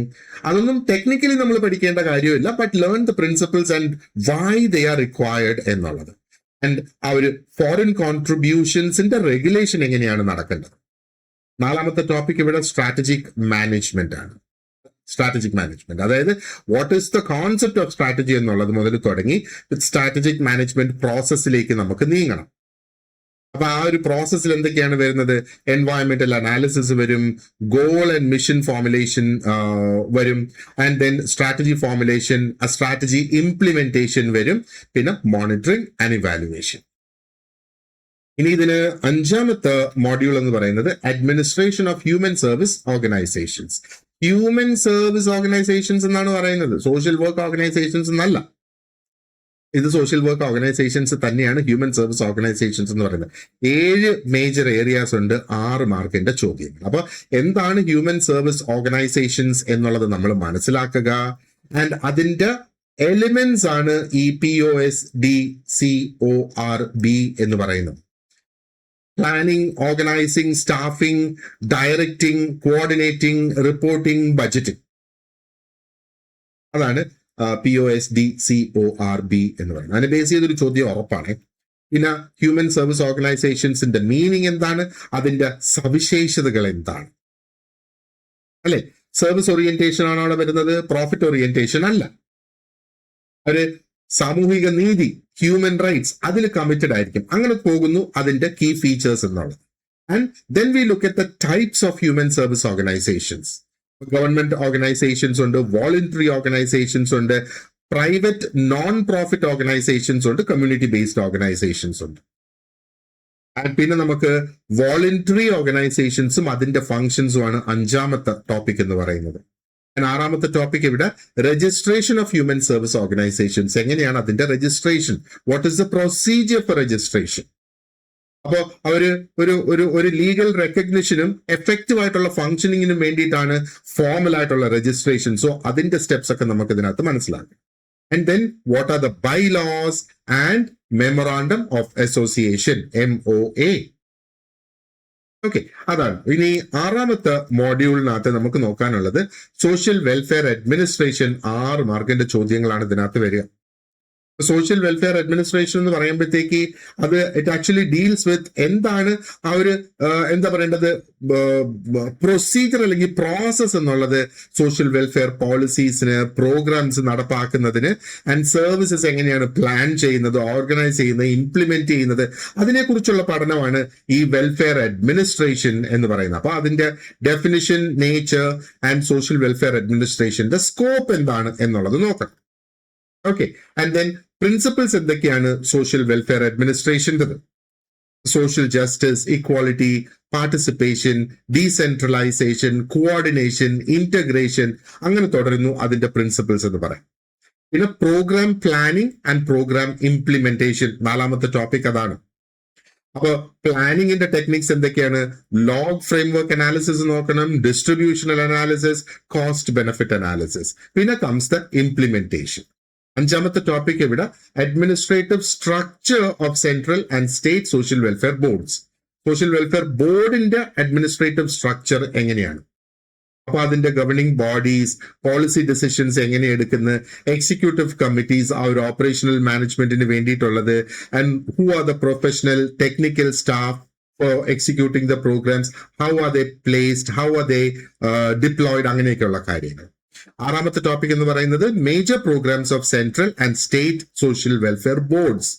Major programmes ആണ് നമുക്ക് ഇതിനകത്ത് നോക്കേണ്ടത്. അപ്പൊ സ്ത്രീകൾക്കും കുട്ടികൾക്കുള്ള വെൽഫെയറിന് വേണ്ടി family counselling, support services for families, rehabilitation of marginalized groups, vulnerable groups, പിന്നെ കപ്പാസിറ്റി ബിൽഡിംഗ്. 7ാമത്തെ ടോപ്പിക് ഇവിടെ സോഷ്യൽ സെക്യൂരിറ്റി ആണ്. അപ്പൊ അതിന്റെ കോൺസെപ്റ്റ് എന്താണ്, അതിന്റെ സ്കോപ്പ് എന്താണ് എന്നുള്ളത്. Social security and scope of social security. 8ാമത്തെ ടോപ്പിക് ഇതിനകത്ത് social assistance and social assurance ആണ്. സോഷ്യൽ അസിസ്റ്റൻസ് എന്ന് പറയുമ്പോഴത്തേക്ക് പലപ്പോഴും അതിനകത്ത് non contributory benefits that are provided by the state to individuals basically അവർക്ക് സ്വയം സപ്പോർട്ട് ചെയ്യാൻ കഴിയാത്ത ഇൻഡിവിജ്വൽസിന് വേണ്ടിയിട്ട്. അപ്പൊ ഇവിടെ നീഡ്സ് ആൻഡ് എയിംസ് ബേസ്ഡ് ആയിട്ട് ആണ് എന്താ പറയേണ്ടത്, ഡെസ്റ്റിറ്റ്യൂഷൻ പ്രിവെന്റ് ചെയ്യുന്നതിന് വേണ്ടിയിട്ട്. പിന്നെ സോഷ്യൽ അഷ്യൂറൻസ് എന്ന് പറയുന്നത് എന്താണ്, അതിനകത്ത് കോൺട്രിബ്യൂട്ടറി സ്കീംസ് ആണുള്ളത്, where individuals contribute during their working life, നമ്മുടെ PF പോലെയൊക്കെ ഉള്ളത്.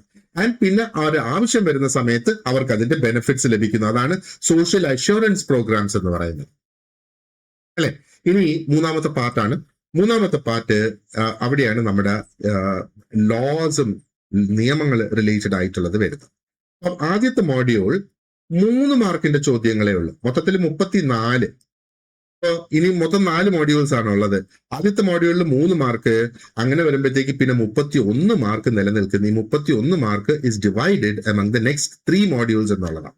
മോഡ്യൂൾ 1 ഇന്റർനാഷണൽ ലേബർ ഓർഗനൈസേഷൻസ്, അതിന്റെ എയിംസ് എന്താണ്, അതിന്റെ പേർപ്പസസ് എന്താണ്, what is mandate, what is tripartite composition and അതിന്റെ സ്ട്രക്ചർ എന്ന് പറയുന്നത്. അപ്പോൾ ഇന്റർനാഷണൽ ലേബർ ഓർഗനൈസേഷന്റെ ഒരു ഡിസ്റ്റിങ്ക്റ്റീവ് ഫീച്ചർ ആണ് ഈ ട്രൈപാർട്ടൈറ്റ് കോമ്പോസിഷൻ എന്ന് പറയുന്നത്. This actually brings together representatives from government, from employers and workers, അതിന്റെ മെമ്പർ സ്റ്റേറ്റ്സിൽ നിന്ന്. അതാണ് ആ 3 പാർട്ടീസ് എന്ന് ഉദ്ദേശിക്കുന്നത്. ഓക്കെ, പിന്നെ 3ാമത്തെ ടോപ്പിക് ഇവിടെ standard setting and supervisory mechanisms, അതിന്റെ സ്റ്റാൻഡേർഡ്സ് സെറ്റ് ചെയ്യുക ആൻഡ് സൂപ്പർവൈസ് ചെയ്യുന്നതിന് ഉപയോഗിക്കുന്ന മെക്കാനിസംസ്. 5ാമത്തെ ടോപ്പിക് കീ ലേബർ സ്റ്റാൻഡേർഡ്സ് ആണ്. ലേബർ സ്റ്റാൻഡേർഡ്സ് ഉണ്ട്, അത് നമുക്ക് പഠിക്കേണ്ടതായിട്ടുണ്ട്. പിന്നെ committee on economic, social and cultural rights. Okay, അതാണ് 5ാമത്തെ ടോപ്പിക് എന്ന് പറയുന്നത്. അപ്പോൾ ഈ കമ്മിറ്റീസ് എന്താണ് ചെയ്യുന്നത്, അവർ implementation of labour related rights അത് നോക്കുന്നു. And this works under the international human rights law. ആ ഒരു ഏരിയയിലേക്കാണ് നമ്മൾ കടക്കുന്നത്. ആറാമത്തെ ടോപ്പിക് ഇവിടെ labour rights and labour rights that are under the constitution of India and various labour codes. അപ്പൊ ലേബർ കോഡ്സിലുള്ള ലേബർ റൈറ്റ്സ് സ്പെസിഫിക്കലി നമ്മൾ എടുത്തിവിടെ നോക്കേണ്ടതായിട്ട് വരും. അതുകൊണ്ട് ലേബർ റൈറ്റ്സ്, ഇന്ത്യയിലെ ലേബർ റൈറ്റ്സ് എന്ന് പറയുന്നത് it derive from constitutional support. അപ്പൊ കോൺസ്റ്റിറ്റ്യൂഷണൽ സപ്പോർട്ടിൽ നിന്ന് അല്ലെ കോൺസ്റ്റിറ്റ്യൂഷനിൽ നിന്ന് വരുന്നത് ത്രൂ വേരിയസ് പ്രൊവിഷൻസ്. അപ്പോ എന്തൊക്കെയാണ്? ഈക്വാളിറ്റി ഗ്യാരണ്ടി ചെയ്യുന്ന പ്രൊവിഷൻ ഉണ്ട്, ഫ്രീഡം ഓഫ് അസോസിയേഷൻ ഗ്യാരണ്ടി ചെയ്യുന്ന പ്രൊവിഷൻ ഉണ്ട്, പ്രൊഹിബിഷൻ ഓഫ് ഫോഴ്സ്ഡ് ലേബർ, അങ്ങനെയുള്ള കോൺസെപ്റ്റ്സ് നമ്മൾ എടുത്ത് റിലേറ്റ് ചെയ്ത് പഠിക്കുക എന്നുള്ളത്. നമുക്കറിയാം റീസെന്റ് ആയിട്ട് ലേബർ ലോസിനെ ലേബർ കോഡ്സ് ആയിട്ട് കമ്പൈൻ ചെയ്തെടുത്തിട്ടുണ്ട് അല്ലെ. ആ റെഗുലേഷൻ ഒന്നും കൂടെ സിംപ്ലിഫൈ ചെയ്ത് കംപ്ലയൻസ് ഒക്കെ കൂട്ടിക്കൊണ്ടുവരുന്നതിന് വേണ്ടിയിട്ട്. പക്ഷെ കേരളം അത് ഇതുവരെ അഡോപ്റ്റ് ചെയ്തിട്ടില്ല എന്നുള്ളതാണ്. ഇനി ഇതിന്റെ രണ്ടാമത്തെ മോഡ്യൂളിലേക്ക് നമ്മൾ കടന്നാല് ഇൻഡസ്ട്രിയൽ റിലേഷൻസ് ലോ 10 മാർക്കിന്റെ ചോദ്യങ്ങൾ. അപ്പൊ അതിൽ നിന്ന് എന്തൊക്കെ നമ്മൾ പഠിക്കണം എന്ന് സ്പെസിഫിക് ആയിട്ട് ഇതിനകത്ത് പറയുന്നുണ്ട്. അപ്പോ എന്താ പറയേണ്ടത്? ഒന്ന്, നമ്മൾ we start with the concept and definition of industry and then we move on to industrial disputes. എന്താണ് അതിന്റെ കോൺസെപ്റ്റ്, എന്താണ് അതിന്റെ നേച്ചർ, എന്താണ് ഈ ഡിസ്പ്യൂട്ട് റെസൊല്യൂഷന് വേണ്ടിയിട്ടുള്ള മെക്കാനിസംസ് എന്തൊക്കെയാണ്. കൺസിലിയേഷൻ വരാം, മീഡിയേഷൻ വരാം, ആർബിട്രേഷൻ വരാം. And then we also specifically adjudication. പിന്നെ we will also look at എന്താ പറയേണ്ടത്, എന്താണ് അഡ്ജുഡിക്കേഷൻ എന്ന് പറയുന്നത്. ഒരു എന്താ പറയേണ്ട, ഇത് ചുരുക്കത്തിൽ ഒന്ന് പറയാനാണെന്നുണ്ടെങ്കിൽ it refers to compulsory resolution through legally constituted authorities. Probably ഒരു ഡിസ്ട്രിക്ട് എക്സിക്യൂട്ടീവ് ഓഫീസറും ഒരു ലീഗലി എന്താ പറയണ്ട കോൺസ്റ്റിറ്റ്യൂട്ടഡ് അതോറിറ്റി ആണ് അഡ്ജുഡിക്കേഷൻ നടത്താൻ കഴിയുന്നത്. വോളണ്ടറി ആയിട്ടുള്ള മെക്കാനിസംസ് അവിടെ വർക്ക് ആകാതെ വരുന്ന സമയത്ത്, അല്ലെങ്കിൽ ഈ ഡിസ്പ്യൂട്ട്സ് എന്ന് പറയുന്നത് ഒന്നുകിൽ പൊതു താല്പര്യത്തെ അല്ലെങ്കിൽ ആ ഒരു ഇൻഡസ്ട്രിയൽ പീസിനെയൊക്കെ എഫക്ട് ചെയ്യുന്ന സിറ്റുവേഷനിലാണ് ഇത് ആവശ്യമായിട്ട് വരിക. പിന്നെ we will look at the procedure of dispute settlement and എങ്ങനെ അതിനകത്ത് ഗവൺമെന്റിന്റെ ഇന്റർവെൻഷൻസ്, ഗവൺമെന്റ് അതോറിറ്റീസ് അവരുടെ ഫങ്ഷൻസ് നോക്കണം. ആൻഡ് ദെൻ അഞ്ചാമത്തത് the binding nature of decisions and remedies. അപ്പൊ അവിടെ ഒരു തീരുമാനം എടുത്താൽ, ഒരു റെമഡി കണ്ടെത്തിയാൽ അത് എന്തുമാത്രം ബൈൻഡിങ് ആണ്, അത് ബൈൻഡിങ് ആയിട്ടുള്ള ഒരു സ്വഭാവം അതിനുണ്ട് എന്നുള്ളതാണ്. പിന്നെ അത് എന്താ പറയണ്ട അനുസരിച്ചേ കഴിയൂ എന്നുള്ളത്. പിന്നെ എന്താണ് അപ്പീൽ, എന്തൊക്കെയാണ് കോൺസ്റ്റിറ്റ്യൂഷണൽ റെമഡീസ് ഇവിടെ ഉള്ളത്. ആറാമത്തെ topic forms of industrial action and employment changes. അവിടെയാണ് സ്ട്രൈക്ക് വരുന്നത്, ലോക്കൌട്ട് വരുന്നത്, ലേ ഓഫ് വരുന്നത്, റീട്രെഞ്ച്മെന്റ് വരുന്നത്, ക്ലോഷർ വരുന്നത്, ട്രാൻസ്ഫർ ഓഫ് അണ്ടർടേക്കിംഗ്. ഈ കോൺസെപ്റ്റ്സ് ഒക്കെ നമുക്ക് ഇതിനകത്ത് നോക്കണം. ആൻഡ് ദെൻ ഏഴാമത്തെ ടോപ്പിക് ഇതിനകത്ത് അൺഫെയർ ആയിട്ടുള്ള ലേബർ പ്രാക്ടീസസ്. എട്ടാമത്തത് ട്രേഡ് യൂണിയൻസ്, അതിന്റെ കോൺസെപ്റ്റും ലീഗൽ ഫ്രെയിംവർക്കും എന്താണെന്നുള്ളത്. രജിസ്ട്രേഷൻ, റെക്കഗ്നിഷൻ, ട്രേഡ് യൂണിയൻസിന്റെ റൈറ്റ്സ് എന്തൊക്കെയാണ്, what are the immunities that are given, and rights to association and collective bargaining. Trade unions അതാണ് ചെയ്യുന്നത് അല്ലെ, കളക്റ്റീവ് ബാർഗെയിനിങ് എന്ന് വേണമെങ്കിൽ പറയാം.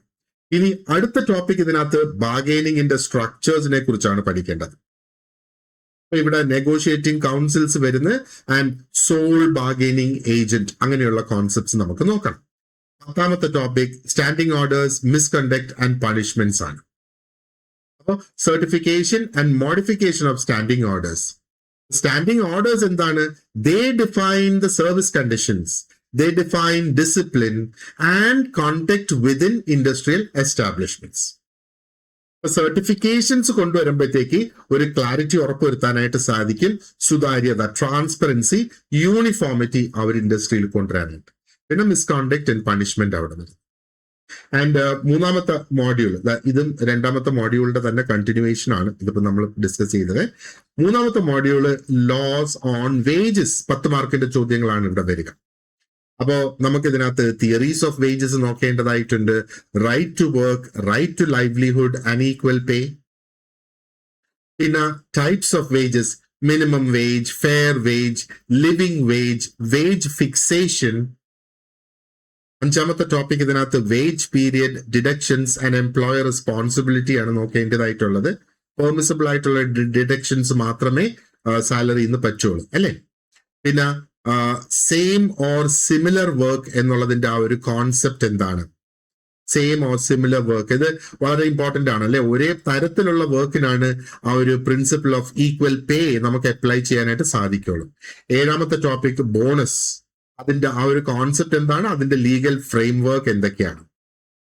V also need to understand ആ ഒരു ഫുൾ ബെഞ്ച് ഫോർമുല നോക്കണം, സെറ്റ് ഓൺ സെറ്റ് ഓഫ് എങ്ങനെയാണ് പ്രവർത്തിക്കുന്നത് എന്നിട്ടുള്ളത്, ആൻഡ് ബോണസ് റിലേറ്റഡ് ആയിട്ടുള്ള ഡിസ്പ്യൂട്ട്സ് എങ്ങനെയാണ് ഹാൻഡിൽ ചെയ്യുന്നത്. 8ാമത്തെ ടോപ്പിക് ഇസ് ഗ്രാറ്റുവിറ്റി. അപ്പൊ concept of gratuity, eligibility for gratuity and ആ ഒരു കണ്ടിന്യൂസ് സർവീസ് എന്താണ് എന്നുള്ളത്. 9ാമത്തെ ടോപ്പിക് ഇവിടെ നമുക്ക് വരുന്നത് പ്രൊവിഡന്റ് ഫണ്ടും പെൻഷനുമാണ് അല്ലെ. അപ്പോ പ്രൊവിഡന്റ് ഫണ്ട് പെൻഷൻ നമുക്ക് നോക്കേണ്ടതായിട്ടുണ്ട്. അപ്പോൾ പ്രൊവിഡന്റ് ഫണ്ട് ഓർഗനൈസേഷൻ, അത് റിലേറ്റഡ് ആയിട്ടുള്ള ലോസ് ഒക്കെ ഇതിനകത്തുണ്ട്. ഇനി ഇതിന്റെ അടുത്ത മോഡ്യൂൾ എന്ന് പറയുന്നത് സോഷ്യൽ സെക്യൂരിറ്റി ലോസ്, 11 മാർക്കിന്റെ. ഈ ഒരു മോഡ്യൂളിൽ നിന്നാണ് ഏറ്റവും അധികം മാർക്ക് വരുന്ന ഒരൊറ്റ മോഡ്യൂൾ എന്ന് വേണമെങ്കിൽ നമുക്ക് പറയാം. സോഷ്യൽ സെക്യൂരിറ്റി ലോസ് എന്താണ് എന്നുള്ളത് നമുക്ക് പഠിക്കേണ്ടതായിട്ടുണ്ട്. Then we look at employees compensation. അപ്പൊ എംപ്ലോയറുടെ ലയബിലിറ്റി, എലിജിബിൾ എംപ്ലോയീസ് ആരാണ്, എന്താ പറയേണ്ടത്, how are the injuries covered and disputes settlement എങ്ങനെയാണ്. ആൻഡ് ദെൻ 3ാമത്തെ ടോപ്പിക് സ്പെസിഫിക്കലി മെറ്റേണിറ്റി ബെനിഫിറ്റിനെ കുറിച്ചാണ് പറയുന്നത്. എന്ത് ബെനിഫിറ്റ്സ് അവൈലബിൾ ആകുന്ന, എന്തൊക്കെയാണ് മറ്റു പ്രിവിലേജസ്, ഈ ബെനിഫിറ്റിന്റെ ഡ്യൂറേഷൻ എന്തൊക്കെയാണ്, സ്പെസിഫിക്കലി അതൊക്കെ നമുക്ക് നോക്കണം. Then comes the ESI, employee state insurance ആണ് ESI എന്ന് പറയുന്നത് അല്ലെ. അപ്പൊ ESI ഫണ്ടും അതിന്റെ യൂട്ടിലൈസേഷൻ എങ്ങനെയാണ്, കോൺട്രിബ്യൂഷൻസ് എങ്ങനെയാണ്, നേച്ചർ ആൻഡ് എലിജിബിലിറ്റി, ESI ഹോസ്പിറ്റൽസിന്റെ ആ ഒരു നെറ്റ്വർക്കിനെ കുറിച്ചുള്ള ഒരു ഐഡിയ നമുക്ക് ഉണ്ടാകണം, and claims and dispute settlement എങ്ങനെ നടക്കുന്നു എന്നുള്ളത്. 5ാമത്തെ ടോപ്പിക് ഇവിടെ social security for unorganised labour അല്ലെ. അപ്പൊ അൺഓർഗനൈസ്ഡ് ലേബർ നമ്മുടെ ഇന്ത്യൻ വർക്ക് ഫോഴ്സിൽ ഒരുപാടുണ്ട് എന്ന് വേണമെങ്കിൽ പറയാം. ഒത്തിരി അധികം വൾണറബിൾ ആയിട്ടുള്ള ഗ്രൂപ്പ്സ് ആണ്, കാരണം അവർക്ക് ഫോർമൽ ആയിട്ടുള്ള എംപ്ലോയ്മെന്റ് പ്രൊട്ടക്ഷൻ ഇല്ല എന്ന് വേണമെങ്കിൽ നമുക്ക് പറയാം. അതിന് നമ്മുടെ പുതിയ കോഡ്സിൽ, പുതിയ ലേബർ കോഡ്സിൽ അതിനെ ഒരുപാട്, എസ്പെഷ്യലി ഗിഗ് വർക്കേഴ്സ്, നമ്മുടെ ഈ എന്താ പറയണ്ട ഫുഡ് ഡെലിവറിക്കൊക്കെ വർക്ക് ചെയ്യുന്ന കുട്ടികളുണ്ടല്ലോ, അവരെയൊക്കെ ഗിഗ് വർക്കേഴ്സ് ആയിട്ടാണ് കണക്കാക്കപ്പെടുന്നത്. അവർക്കൊരു സാലറി ഇല്ല അല്ലേ, അവർക്ക് ബെനിഫിറ്റ്സ് ഉണ്ടോ, അതില്ല. എന്നാൽ ജോബ് വളരെ റിസ്കി അല്ലേ. അപ്പോ എന്താ പറയേണ്ടത്, സെൻട്രലി ഫണ്ടഡ് ആയിട്ടുള്ള സോഷ്യൽ അസിസ്റ്റൻസ് പ്രോഗ്രാംസ് അവർക്ക് വേണ്ടിയിട്ടുള്ളത്, social insurance schemes and social assistance through welfare funds. Specific ആയിട്ടുള്ള ഓക്യുപ്പേഷൻസിന് വേണ്ടിയിട്ട് ഫോർമുലേറ്റ് ചെയ്യുന്ന വെൽഫെയർ ഫണ്ട്സ് ആണ്. അപ്പൊ അവർക്ക് ഹെൽത്ത് കെയർ, ഹൗസിംഗ്, എഡ്യൂക്കേഷൻ സപ്പോർട്ടൊക്കെ കൊടുക്കുന്നത്. 6ാമത്തത് ഫാക്ടറീസ് ആക്ട്. അതിൽ ഹെൽത്തും സേഫ്റ്റിയും വെൽഫെയറുമാണ് നമുക്ക് നോക്കാനുള്ള. അതിന്റെ ഹെൽത്ത് പ്രൊവിഷൻസ് നമുക്ക് നോക്കണം, സേഫ്റ്റി പ്രൊവിഷൻസ് നോക്കണം, വെൽഫെയർ പ്രൊവിഷൻസ് നമുക്ക് നോക്കണം. അപ്പൊ ഫുൾ ആ ആക്ട് നോക്കണ്ട, ഇതിനകത്ത് സ്പെസിഫൈ ചെയ്തിട്ടുള്ള കാര്യങ്ങൾ. ഇനി occupier and hours of work. Occupier എന്ന് പറയുന്നത്, ഓക്യുപ്പയർ ഓഫ് എ ഫാക്ടറി എന്ന് പറയുന്നത് ആരാണ്, is the legally responsible person for compliance with health, safety and welfare provisions. അതാണ് ഓക്യുപ്പയർ എന്ന ഒരു ടേം. അത് നമ്മളത് പഠിക്കുമ്പോഴത്തേക്ക്. ആൻഡ് ദെൻ എന്താണ് അവേഴ്സ് ഓഫ് വർക്ക് എന്നുള്ളത്. അപ്പോ എന്താ പറയണ്ടത്, എക്സ്പ്ലോയിറ്റേഷൻ, ഫാറ്റിഗ് ഒക്കെ പ്രിവെന്റ് ചെയ്യണം. അതിന് കൃത്യമായിട്ട് അവേഴ്സ് ഓഫ് വർക്ക് ഉണ്ട്. 8ാമത്തെ topic adult and young workers. അപ്പം എന്താണ് അഡൾട്ട് വർക്കേഴ്സ് എന്നുള്ളത്, അവർക്ക് സെപ്പറേറ്റ് ആയിട്ടുള്ള പ്രൊവിഷൻസ് ഉണ്ട്. അഡൾട്ട് വർക്കേഴ്സിന് അവരുടെ വർക്കിംഗ് അവേഴ്സിനെ ഗവൺ ചെയ്യുന്നത്, എന്താ പറയണ്ടേ, conditions of adult male and female workers, അവരുടെ ആ ഒരു ഡിഗ്നിറ്റി പ്രൊട്ടക്ട് ചെയ്യണം, സേഫ്റ്റി പ്രൊട്ടക്ട് ചെയ്യണം. യങ് വർക്കേഴ്സ് എന്ന് പറയുമ്പോൾ സ്പെഷ്യൽ പ്രൊട്ടക്ഷൻ ആണ് യങ് വർക്കേഴ്സിന് പ്രൊവൈഡ് ചെയ്യുന്നത്. ചില റെസ്ട്രിക്ഷൻസ് അവിടെ വരുന്നുണ്ട് അവരുടെ വർക്കിംഗ് അവേഴ്സിൽ, ചില പ്രൊഹിബിഷൻസ് വരുന്നുണ്ട്. അവര് എസ്പെഷ്യലി ഹസാർഡസ് ആയിട്ടുള്ള സിറ്റുവേഷനിൽ അവർ വർക്ക് ചെയ്യാനായിട്ട് പാടില്ല. ഇനി അടുത്ത ടോപ്പിക് ഹസാർഡസ് ആയിട്ടുള്ള ഇൻഡസ്ട്രീസ് എന്തൊക്കെയാണ്. അപ്പൊ ഹസാർഡസ് എന്ന് പറയുന്നത് ഏത് രീതിയിലാണ്, അവിടെ വർക്ക് ചെയ്യുന്ന വ്യക്തികളുടെ ഹെൽത്ത് ആൻഡ് സേഫ്റ്റിക്ക് ഹൈ റിസ്ക് ഉള്ള ഇൻഡസ്ട്രീസ് ആണ് ഹസാർഡസ് എന്ന് പറയുമ്പോൾ. അപ്പൊ കുറെ കൂടെ സ്ട്രിക്റ്റ് ആയിട്ടുള്ള റെഗുലേറ്ററി കൺട്രോൾസ് ആണ് അവർക്കുള്ളത്. അതിനെക്കുറിച്ച് നമുക്ക് പഠിക്കേണ്ടതായിട്ടുണ്ട്. ഇനി എംപ്ലോയേഴ്സ് ലയബിലിറ്റി ആക്ട് 1936 വന്ന എംപ്ലോയേഴ്സ് ലയബിലിറ്റി ആക്ട്. അപ്പൊ ഈ ഒരു ആക്ട് സ്പെസിഫിക്കലി എംപ്ലോയറിനെ റെസ്പോൺസിബിൾ ആക്കിയാണ് for injuries caused by occupational risk and negligence. ആ ഒരു നിയമം നമുക്ക് പഠിക്കേണ്ടതായിട്ടുണ്ട്. ഇനി 11ാമത്തെ ഒരു ടോപ്പിക് എന്ന് പറയുന്നത് കോമൺ എംപ്ലോയ്മെന്റ് എന്നുള്ളതാണ്. എന്താണ് ഈ കോൺസെപ്റ്റ് ഓഫ് കോമൺ എംപ്ലോയ്മെന്റ് എന്ന് പറയുമ്പോഴത്തേക്ക് it addresses situations where multiple employers share responsibility for workers safety. അപ്പൊ ഇവിടെ ഉറപ്പുവരുത്തുന്നത് എന്താണ്? That workers are not denied compensation due to complex employment arrangements. പലപ്പോഴും കോംപ്ലെക്സ് ആയിട്ടുള്ള എംപ്ലോയ്മെന്റ് അറേഞ്ച്മെന്റ്സ് വരും. അപ്പൊ അവിടെ ആ ഒരു വ്യക്തിയുടെ ആ ഒരു വർക്കറുടെ കോമ്പൻസേഷൻ ഉറപ്പുവരുത്തേണ്ടതായിട്ടുണ്ട് അല്ലെ. അപ്പൊ അതാണ് കോമൺ എംപ്ലോയ്മെന്റ് എന്നുള്ള ആ ഒരു കോൺസെപ്റ്റ് നമുക്ക് പഠിക്കേണ്ടതായിട്ടുള്ളത്. So that's the last topic that we have. അപ്പോ that brings us to the end of the syllabus. അപ്പൊ സിലബസ് മനസ്സിലാക്കുക എന്നുള്ളത് വളരെയധികം ഇമ്പോർട്ടന്റ് ആണ്. അതുകൊണ്ടാണ് ഇച്ചിരി ഡീറ്റെയിൽഡ് ആയിട്ട് ഞാനത് പറഞ്ഞു പോയത്. നമുക്കിത് പഠിച്ചെടുക്കാൻ കഴിയുന്ന ടോപ്പിക്സ് മാത്രമാണ് ഇതിനകത്തുള്ളത്. നിയമങ്ങൾ തന്നെ നമ്മൾ നോക്കുകയാണെന്നുണ്ടെങ്കിലും സ്പെസിഫിക്കലി എന്ത് നോക്കണം എന്ന് വ്യക്തമായിട്ട് ഇവിടെ പറഞ്ഞിട്ടുണ്ട്. So it becomes all the more easy for us to study. അപ്പോ നമുക്ക് എന്താ പറയേണ്ടത്, ഇതിന്റെ ഈ ഒരു വീഡിയോയുടെ ഡിസ്ക്രിപ്ഷൻ ബോക്സിൽ നമ്മുടെ സ്റ്റഡി ഗ്രൂപ്പ് ജോയിൻ ചെയ്യാനുള്ള ഒരു ലിങ്ക് ഞാൻ അവിടെ കൊടുത്തിട്ടുണ്ട്. അപ്പൊ സ്റ്റഡി ഗ്രൂപ്പിൽ നിങ്ങൾക്ക് എക്സാമിന്റെ അപ്ഡേറ്റ്സ് ലഭിക്കും. അതേപോലെ നമ്മുടെ ഗോൾഡ് ബാച്ചിൽ ജോയിൻ ചെയ്യാനുള്ള ഇൻഫർമേഷൻ നിങ്ങൾക്ക് സ്റ്റഡി ഗ്രൂപ്പിൽ നിന്ന് ലഭിക്കും. ഓക്കെ, ആൻഡ് നിങ്ങൾക്ക് എന്നെ കോൺടാക്ട് ചെയ്യാൻ നമ്മുടെ ഗോൾഡ് ബാച്ചിൽ ജോയിൻ ചെയ്യുന്നതിന് സ്ക്രീനിൽ കാണുന്ന നമ്പർ അതും ഞാൻ ഡിസ്ക്രിപ്ഷൻ ബോക്സിൽ കൊടുത്തിട്ടുണ്ടാകും. അപ്പം നമ്മൾ ക്ലാസ് ഓൾറെഡി സ്റ്റാർട്ട് ചെയ്ത് കഴിഞ്ഞു and admissions are now open. ഇനി ഒട്ടും സമയം കളയരുത്. ആകെ 50 to 52 ഡേയ്സ് ആണ് നമുക്കുള്ളത്. അതിനുള്ളിൽ ഇത്രയും വാസ്റ്റ് ആയിട്ടുള്ള ടോപ്പിക്സ് നമുക്ക് കവർ ചെയ്യേണ്ടതായിട്ടുണ്ട്. So the earlier the better. നാളെ തുടങ്ങാമെന്ന് വിചാരിച്ചാല് ഇന്നത്തെ മണിക്കൂറുകളും കൂടെ നമ്മൾ നാളെ ചെലവഴിക്കേണ്ടി വരും. ഈ ഒരു രീതിയിൽ തന്നെ നമുക്ക് പഠിച്ചു പോകുന്നതിന് ഏകദേശം 2-2.5 മണിക്കൂർ ഒരു ദിവസം ഇനി സ്പെൻഡ് ചെയ്താലേ ഈ ദിവസങ്ങൾ കൊണ്ട് നമുക്ക് ഈ ടോപ്പിക്സ് കവർ ചെയ്ത് പോകാനായിട്ട് സാധിക്കുകയുള്ളൂ. ഓക്കെ, അപ്പോ ഇതിന് ഒരു സ്റ്റാൻഡേർഡ് ആയിട്ടുള്ള ഒരു ടൈം ടേബിൾ ഞാൻ ക്രിയേറ്റ് ചെയ്യുന്നുണ്ട്. I will discuss the time table in the next video. So thank you very much for watching this video and you have an excellent day ahead. Wish you all the very best and see you in class.